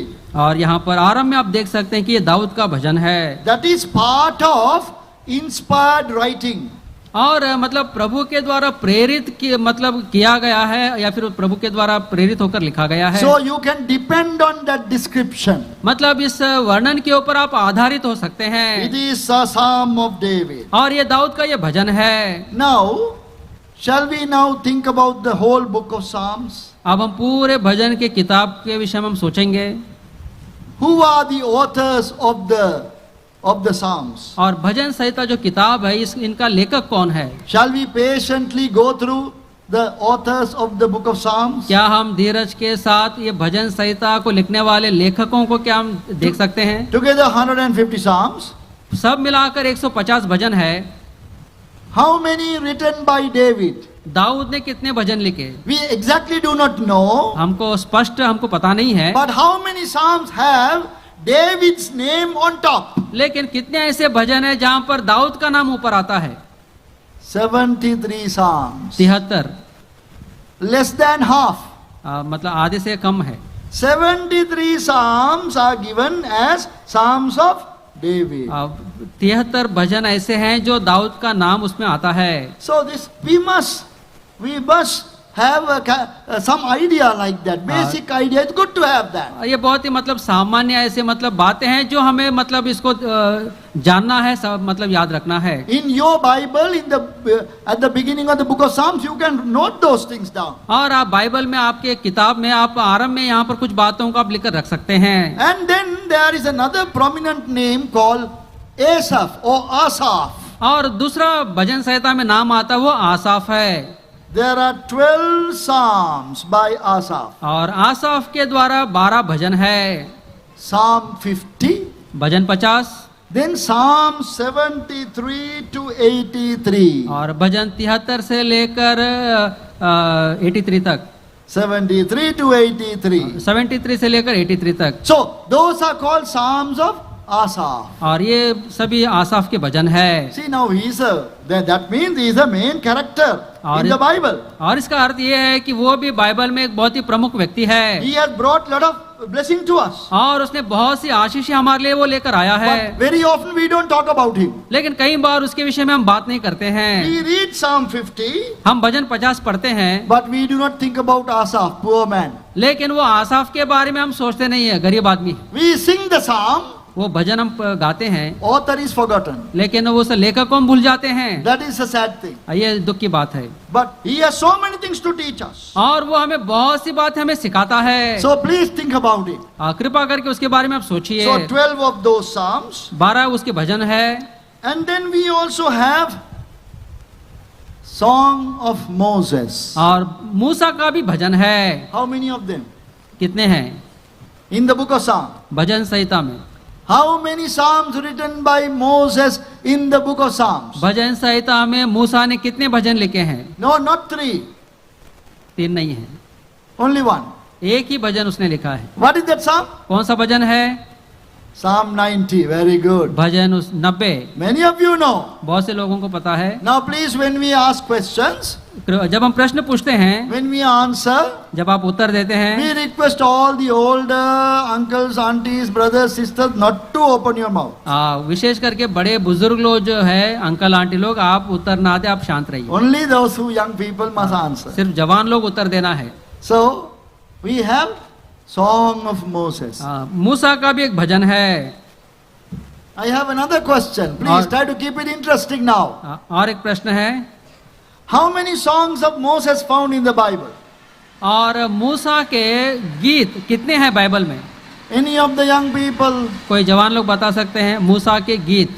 I'm only trying not to try and find your Bible knowledge. Don't worry about it. I am just only asking to get you to talk. How many psalms? आपका ज्ञान के लिए मैं नहीं पूछ रहा हूँ, लेकिन बस आप बातें करना है इसलिए। With how many songs with which Moses' name is attached? और कितने ऐसे गीत है बाइबल में जो मूसा का गीत ऐसा लिखा हुआ है?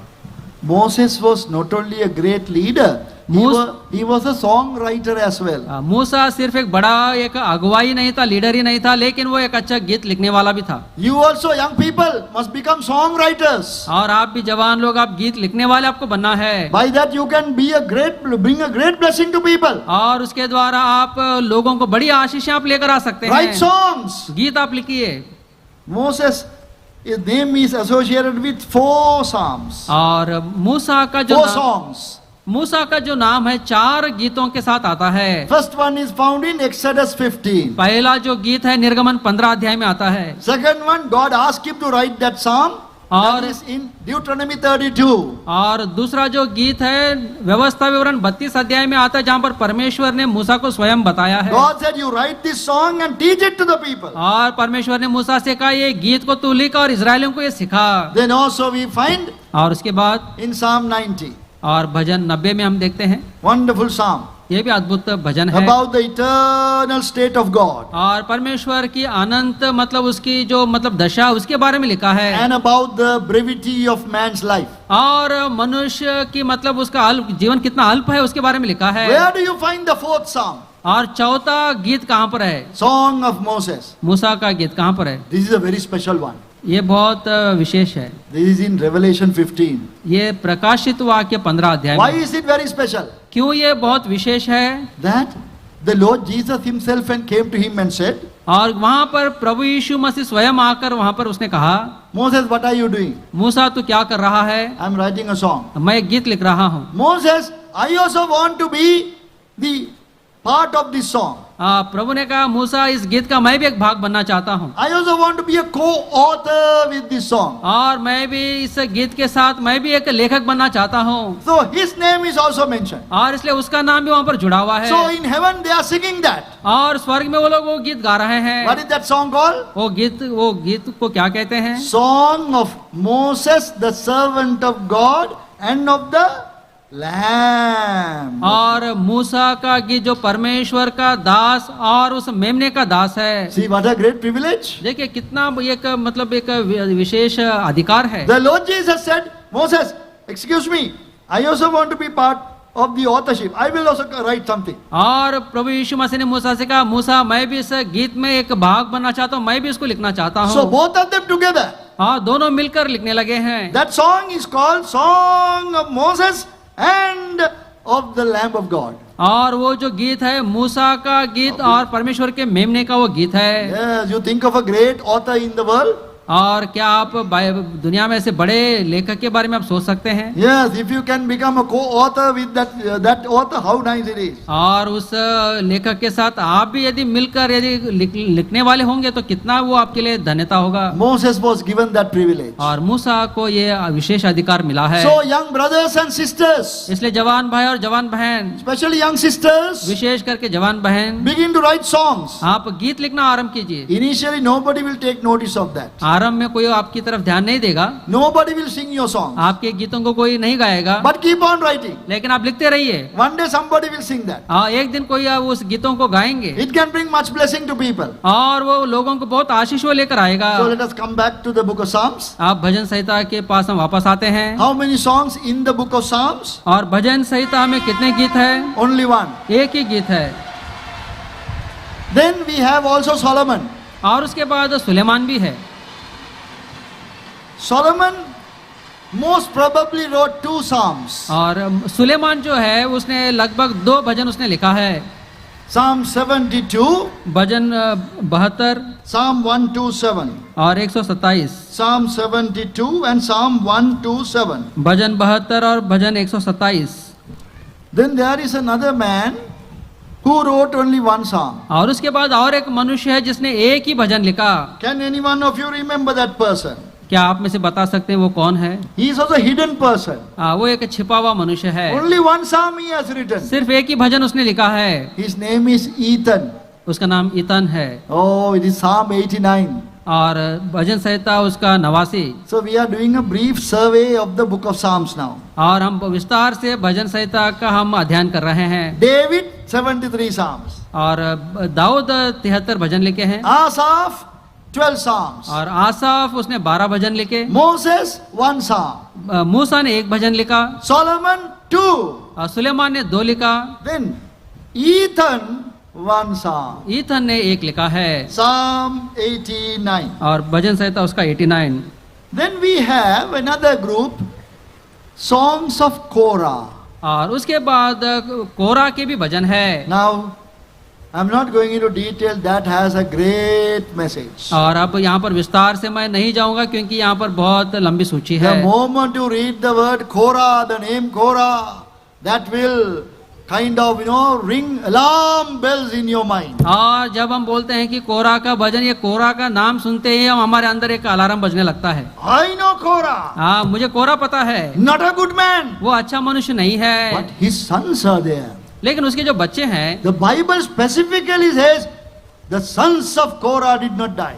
और बाइबल में स्पष्ट ये लिखा है कि कोरा के बच्चे नहीं मरे। See, this is the grace of God. और देखिए ये परमेश्वर का अनुग्रह है। Korah rebelled against God कोरा परमेश्वर के विरोध में उसने बलवा किया and his servant Moses. और मूसा के विरोध में उसने बलवा किया। But look at the sons of Korah. लेकिन कोरा के बच्चों को आप देखिए। Either these psalms were written by sons of Korah, और ये जो भजन है कोरा के बच्चों के द्वारा लिखे गए हैं, or they were written by someone else and given to the sons of Korah. और या फिर किसी ने लिखा और कोरा के बच्चों को उन्होंने दिया है। But they are mentioned at the heading of the psalm, each psalm.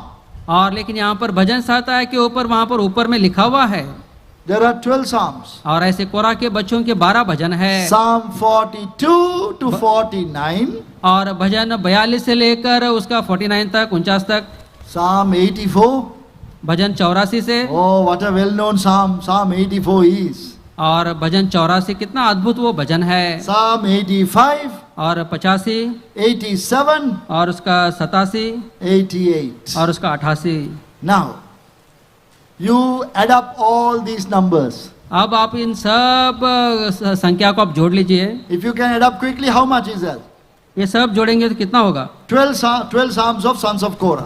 कोरा के 12 भजन है कोरा के God's बच्चों grace के। is such that they were included in the book of Psalms. परमेश्वर का अनुग्रह उनके ऊपर इतना था कि वो मतलब भजन संहिता में उनके नाम आए हैं। There is hope for everyone. और हर एक के लिए वो आशा है, Every one of you. आप में से हर एक के लिए। Don't be discouraged. आप निराश मत होइए, God will accept you. प्रभु आपको ग्रहण करेगा, He will forgive you. वो आपको क्षमा करेगा, He will receive you. वो आपको ग्रहण करेगा He will use you in His service. और उसकी सेवा में वो आपको इस्तेमाल करेगा। So you add up all the numbers. इन सब संख्या को आप जोड़ लीजिए। How many now? आप कितने हो गए हैं? 101. 101। Then 49 psalms are left. और 49 भजन और बचे हैं। No author. कोई मतलब किसने लिखा, लेखक का पता नहीं है। They are called orphan psalms, like orphanage, orphan psalms. और इसको हम ओपन साम्स बोलते हैं, जैसे ऑर्फनेज होता है ऐसे। That means no parents. मतलब उसका कोई माता पिता नहीं है। But the Holy Spirit has brought them into the book of Psalms. लेकिन पवित्र आत्मा ने उस भजन संहिता को मतलब वचन में लेकर आया है। 49 of them.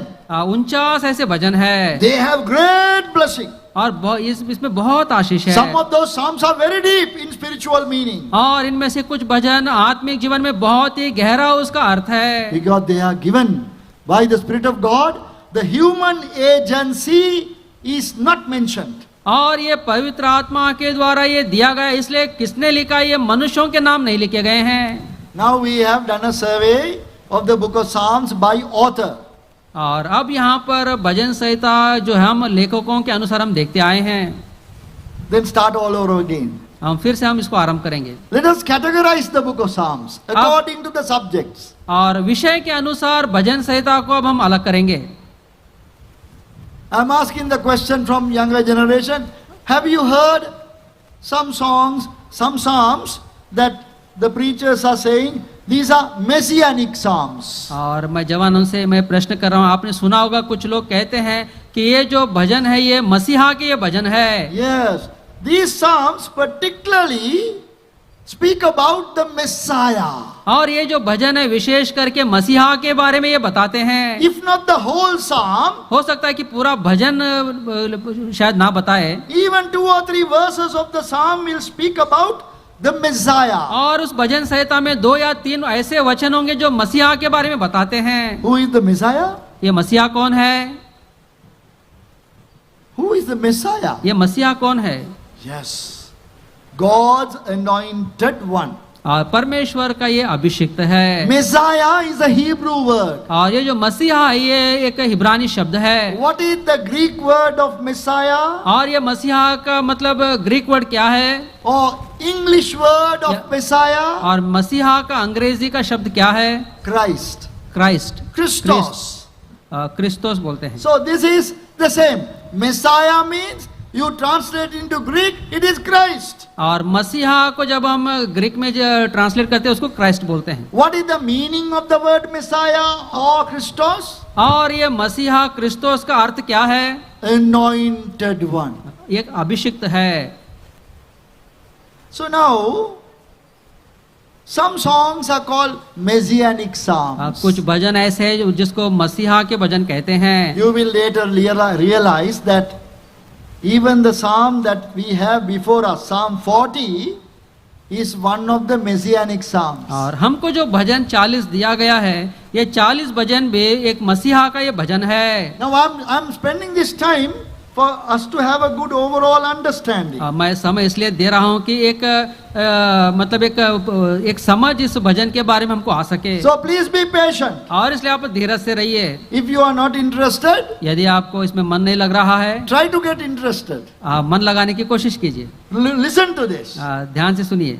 Yes, our Psalm 40 is a Messianic psalm. हमारा भजन 40 जो है वो मसीहा का भजन है। There are 16 psalms which are identified as Messianic psalms. भजन संहिता में 16 भजन ऐसे हैं जो मसीहा के भजन ऐसा उनको रेखांकित किया गया है। That is, they know that this psalm speaks about the Messiah. और ये भजन मतलब उन्होंने ऐसा ये किया है कि ये मसीहा के बारे में बात करते हैं They have something about the Lord Jesus. और उनमें प्रभु यीशु मसीह के बारे में कुछ बातें हैं। But I should tell you लेकिन मुझे यहाँ पर बताना है that even other than the 16 psalms, ये 16 भजनों को छोड़कर many of the other psalms also have, when we read them, we find they speak to us about the Lord Jesus Christ. दूसरे भजनों में भी जब हम पढ़ते हैं तो वहां पर भी प्रभु यीशु मसीह के बारे में कुछ ना कुछ हमको मिलता है। Now let me ask another question. Think about these questions. इन प्रश्नों के बारे में आप सोचिए और एक प्रश्न मैं पूछूंगा,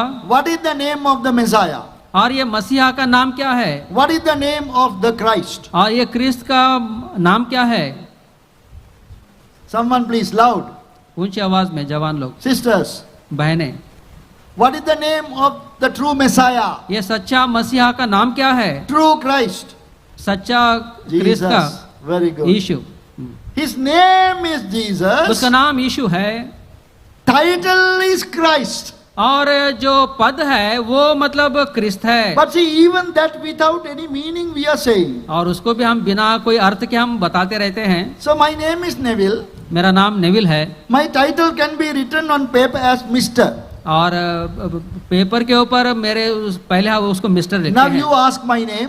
अब मेरा नाम आप पूछेंगे, Hey, what is your name? आपका नाम क्या है? If I answer and tell Mr. Neville, what will you think? मैं बोलूंगा मेरा नाम मिस्टर नेविल है। My name is not Mr. Neville. मेरा नाम मिस्टर नेविल नहीं है, My name is Neville. मेरा नाम सिर्फ नेविल है। You see, Mr. is the title. वो जो मिस्टर है वो सिर्फ एक पद है। There may be some professors seated here. यहाँ पर हो सकता है कोई प्रोफेसर लोग है। Professor is not the name. Professor जो वो नाम नहीं है। Same with the Lord Jesus. और वैसे ही प्रभु यीशु मसीह के साथ है। Christ is the title. क्रिस्त जो है वो एक पद है। The Messiah of God. परमेश्वर का मसीहा है Anointed one of God. और उसका अभिषिक्त है। His name is Jesus. उसका नाम यीशु है Yes, Jehovah is salvation. और यहोवा ही उद्धार है। It's actually the Hebrew word is Joshua. और हिब्रानी में उसका Similar नाम, to the word Joshua, what we say in English. और हिब्रानी में यीशु का मतलब साथ में मिलने वाला नाम यहोशुआ है। So, his name is Jesus. उसका नाम यीशु है Title is Christ. और जो पद है वो क्रिस्त है And he is our Lord. और वो हमारा प्रभु है। So we say Lord Jesus Christ. और इसलिए हम प्रभु यीशु मसीह हम कहते हैं, The Lord Jesus Christ. Prabhu Yeshu Masih. So Messianic Psalms. और ये मसीहा के जो भजन है 16 Psalms are identifiable easily और- as Messianic Psalms. 16 भजन ऐसे हैं हम आसानी से पहचान सकते हैं कि ये मसीहा के भजन है, Because most of them have some parts, one line, one verse brought into the New Testament. क्योंकि उनमें से एक लाइन ऐसा आता है जो नए नियम में हमको दिखता है।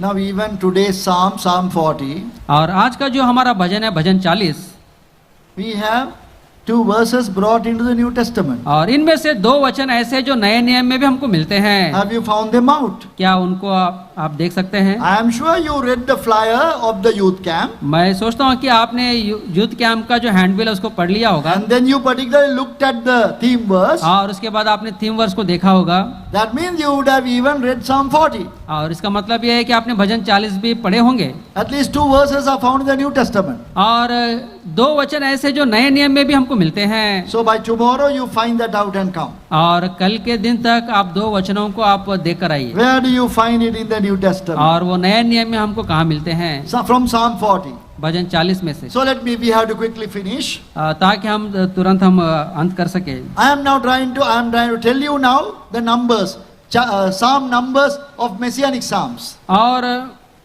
मसीहा के जो भजन है उसका मैं अंक बता रहा हूँ। Psalm 2, दूसरा भजन 8, 8 भजन, 16, 16 भजन, 22, और भजन 22, 23, भजन 23, 24, भजन 24, 40, भजन 40 41, और 41 भजन, 45, 45, 68, 68 69, और उसका 69 72, और 72 89, और 89 102, 102 110, 110 118. 118। Now these have a direct reference to the Lord Jesus. और इनमें मतलब सीधा प्रभु यीशु मसीह के विषय में यहाँ पर मतलब जिक्र किया गया, So they बताया are गया है। called Messianic Psalms. और इसको हम मसीहा के भजन कहते हैं। Then we have another category, और उसके बाद और एक सूची है, Song of Degrees, और यात्रा के गीत है, Song of Ascent. और यात्रा के गीत है। Have you noticed that? क्या इस बात को आपने ध्यान दिया है? How many psalms are like that? यात्रा के भजन कितने हैं?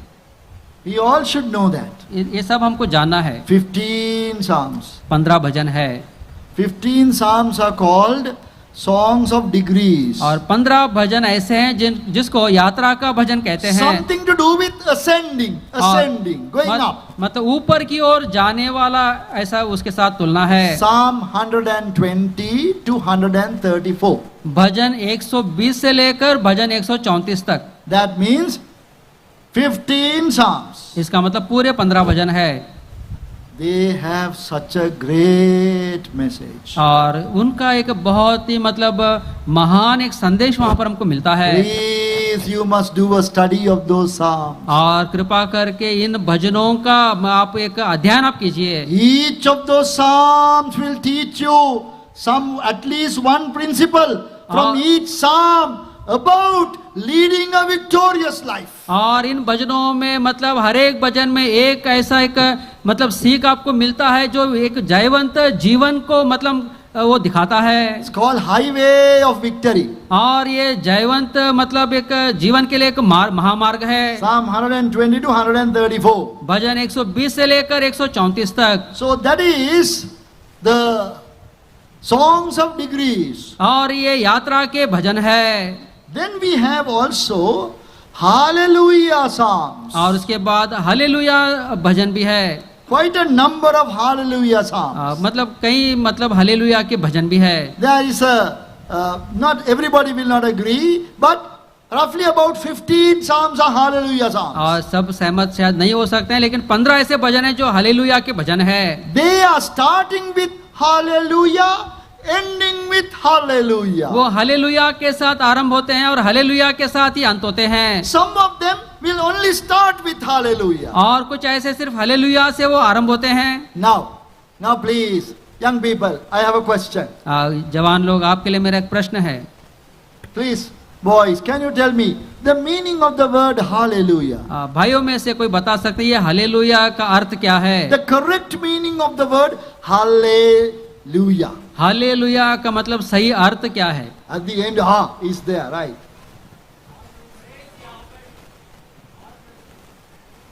Yes, very good. Tell me please again. Yes, that's very good. That's very good. That's the answer that I expected. In English it is like this. अंग्रेजी में ऐसा ही है। We'll put the word Lord there, okay? Praise ye the Lord. Praise ye the Lord. That is that. He said, praise Yahweh. Very good. भाई ने बताया praise Yahweh. It is a command. एक आज्ञा है। It is not, I am praising God. यहाँ पर ऐसा नहीं कि मैं उसकी स्तुति कर रहा हूँ। But today we are saying hallelujah all the time. लेकिन इन दिनों में हम हालेलुया हर समय में हम बोलते हैं। Not even knowing the meaning. हमको अर्थ पता नहीं रहता फिर भी हम बोलते हैं। Any good thing happen, we say hallelujah. कुछ अच्छा बात होता है तो हालेलुया बोलते हैं। To myself I am telling hallelujah. मैं अपने आप को बोल रहा हूँ hallelujah. No, it is a command. नहीं, ये एक आज्ञा है। I can tell you now, hallelujah. अभी मैं आपको बता सकता हूँ hallelujah. What is the meaning? इसका अर्थ क्या है? I am telling you to praise Yahweh. Praise the Lord. मैं आपको आज्ञा दे रहा हूँ कि परमेश्वर की महिमा करो। It is an exhortation. और ये एक हमारे लिए प्रोत्साहन है। Not necessarily that you are praising. जरूरी नहीं कि मैं ही आराधना कर रहा हूँ। It is a command. ये एक आज्ञा है। Hallelujah. Hallelujah. That means you praise God. इसका अर्थ है आप परमेश्वर की स्तुति करो। So even little things, see, things that we use every day, sometimes we are off the mark. A little bit off the mark, that's all. कुछ बातें हैं जो हमारे दिन के जीवन में इस्तेमाल करते हैं, लेकिन वो हम रास्ते से थोड़े भटक गए हैं। Not altogether wrong. पूरा गलत नहीं है। I told a story about Amen and Hallelujah long ago. बहुत साल पहले आमीन और हालेलुया के बारे में एक कहानी मैंने बताया था। About 30 years ago, I told this story at Jehoshaphat. 30 साल पहले चेन्नई जॉर्ज शामा में ये उदाहरण ये But कहानी बताया था। last week I met a person who was in that congregation. और पिछले सप्ताह में एक व्यक्ति से मैंने मिला जो उस सभा में था। I didn't use that story after that. और उसके बाद वो कहानी को मैंने कभी इस्तेमाल नहीं किया। He couldn't remember the message, but he could remember the story. वो भाई जो मुझे पिछले हफ्ते में मिला उसको वचन याद नहीं था, लेकिन वो कहानी याद था। Stories are very powerful. तो कहानियां जो है वो बहुत प्रभावशाली है। One man had a horse.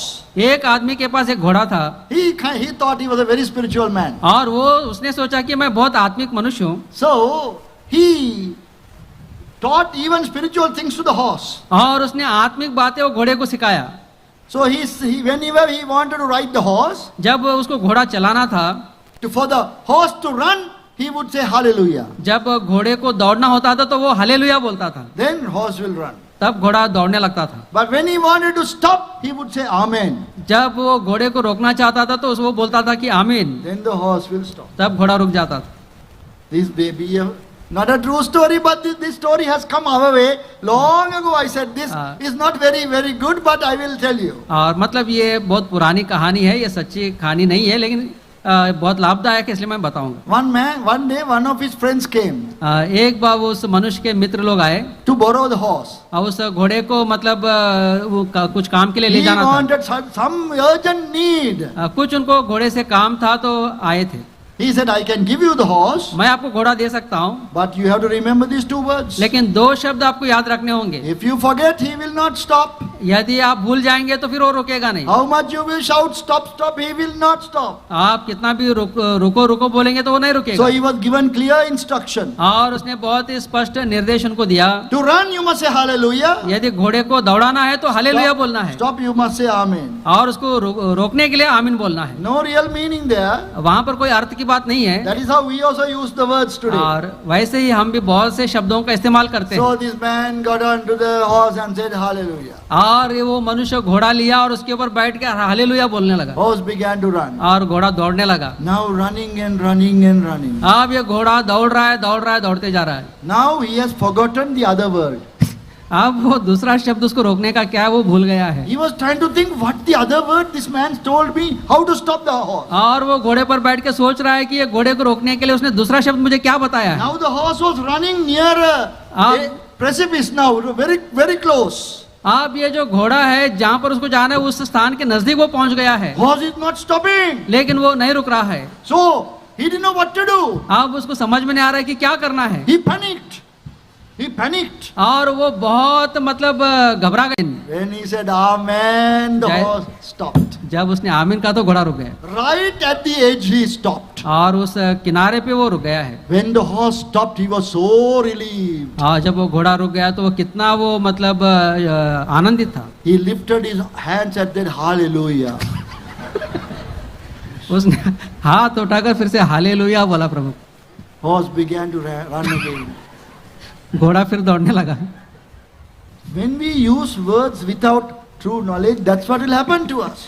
बिना कोई अर्थ के जब ये कोई हम शब्द का इस्तेमाल करते तो ऐसा ही होता है। Even the word hallelujah we use without really knowing the meaning. और कई बार हालेलुया का अर्थ क्या है हम नहीं जानते, हम इस्तेमाल करते रहते हैं। Praise ye the Lord.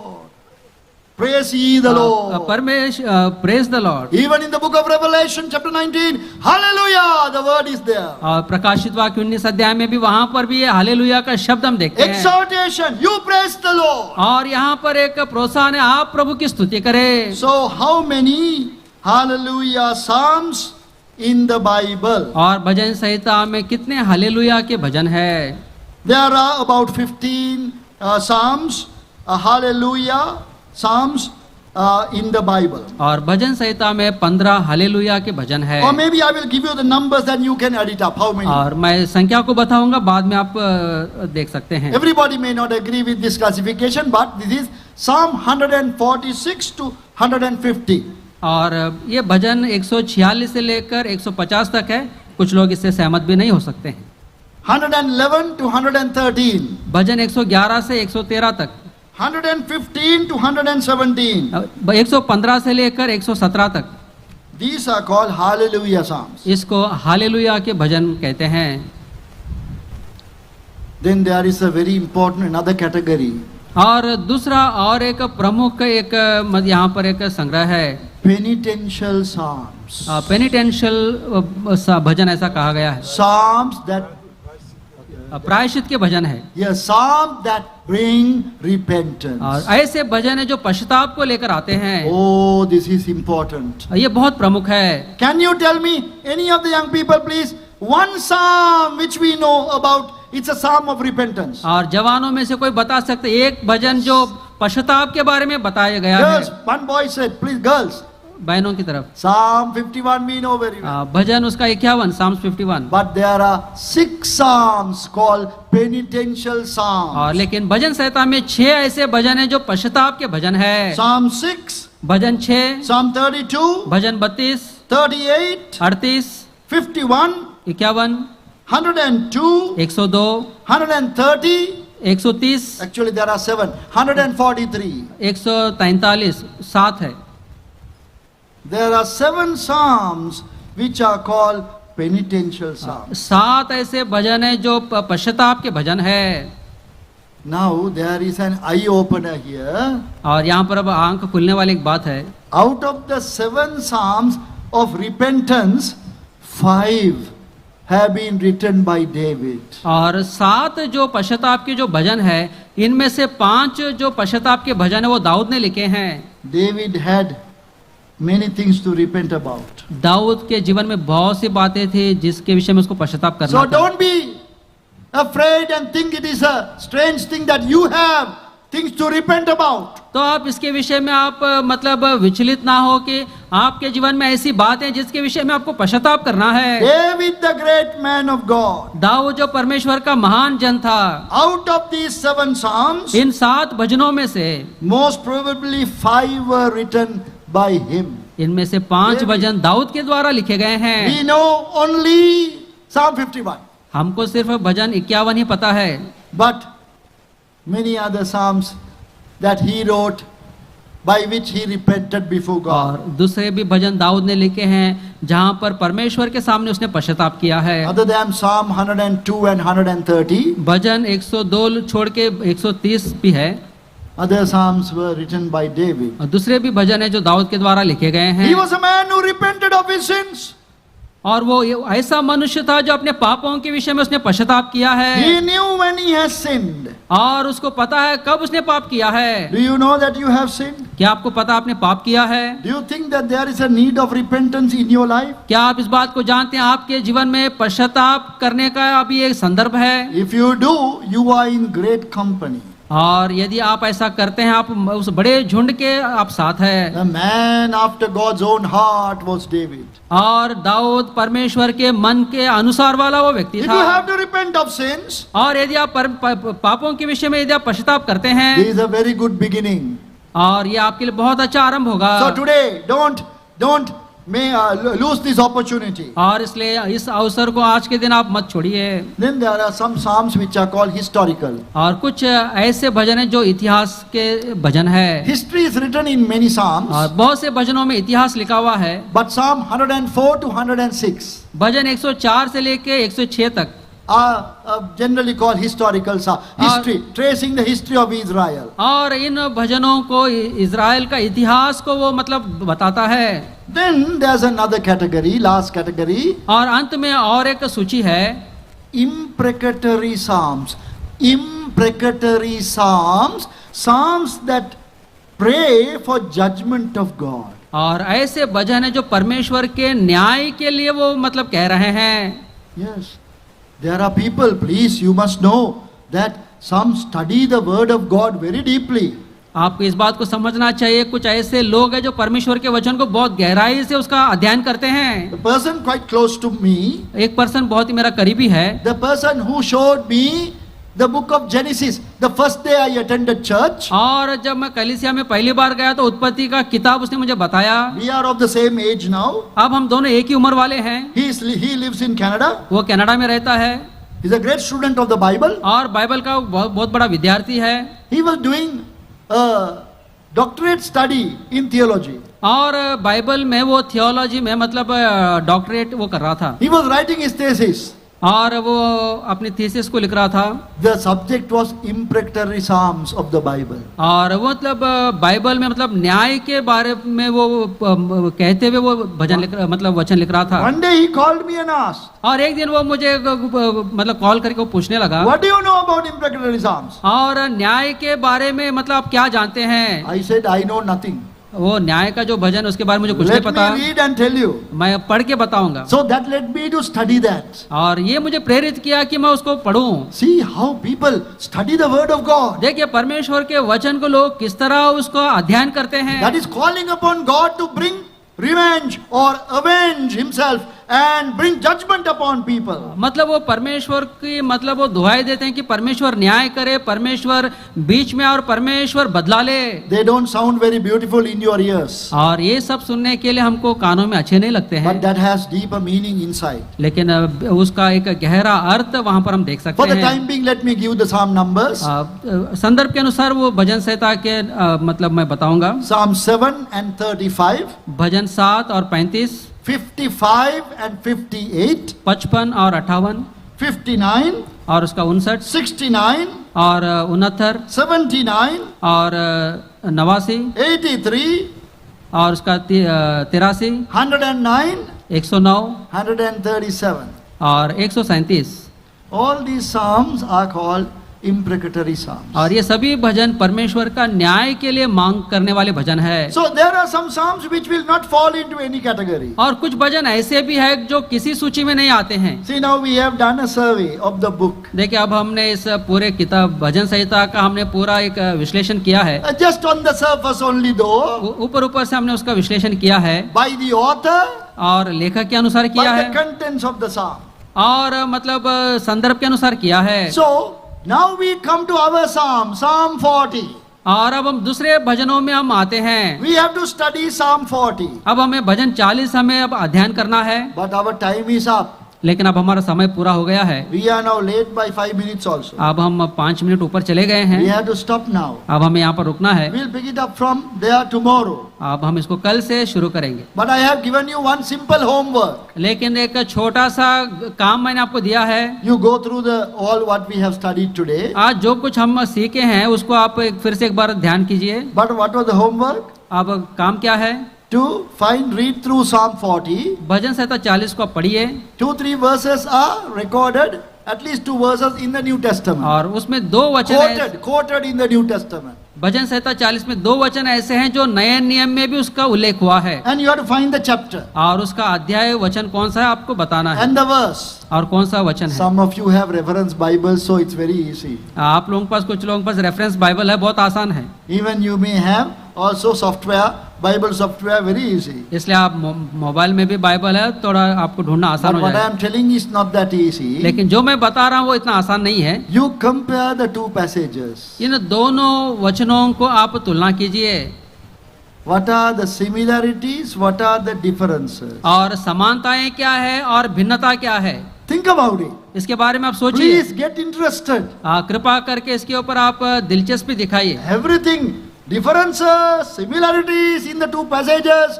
they all have a meaning. और समानताएं दोनों भागों में क्या है और विभिन्नताएं क्या है, इन सब में मतलब बहुत सी बातें सीखने की है।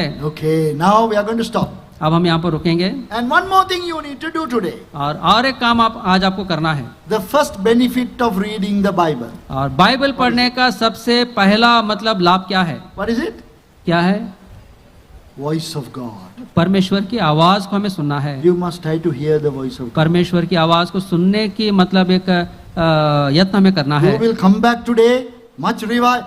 You will come back tomorrow much revived and with shining faces. और कल आप फिर से आने वाले हैं, लेकिन बहुत ही ताजगी में और प्रभु उत्तर देने के लिए आप तत्पर I रहेंगे। heard the voice of God. मैंने प्रभु की आवाज को मैंने सुना है। Shall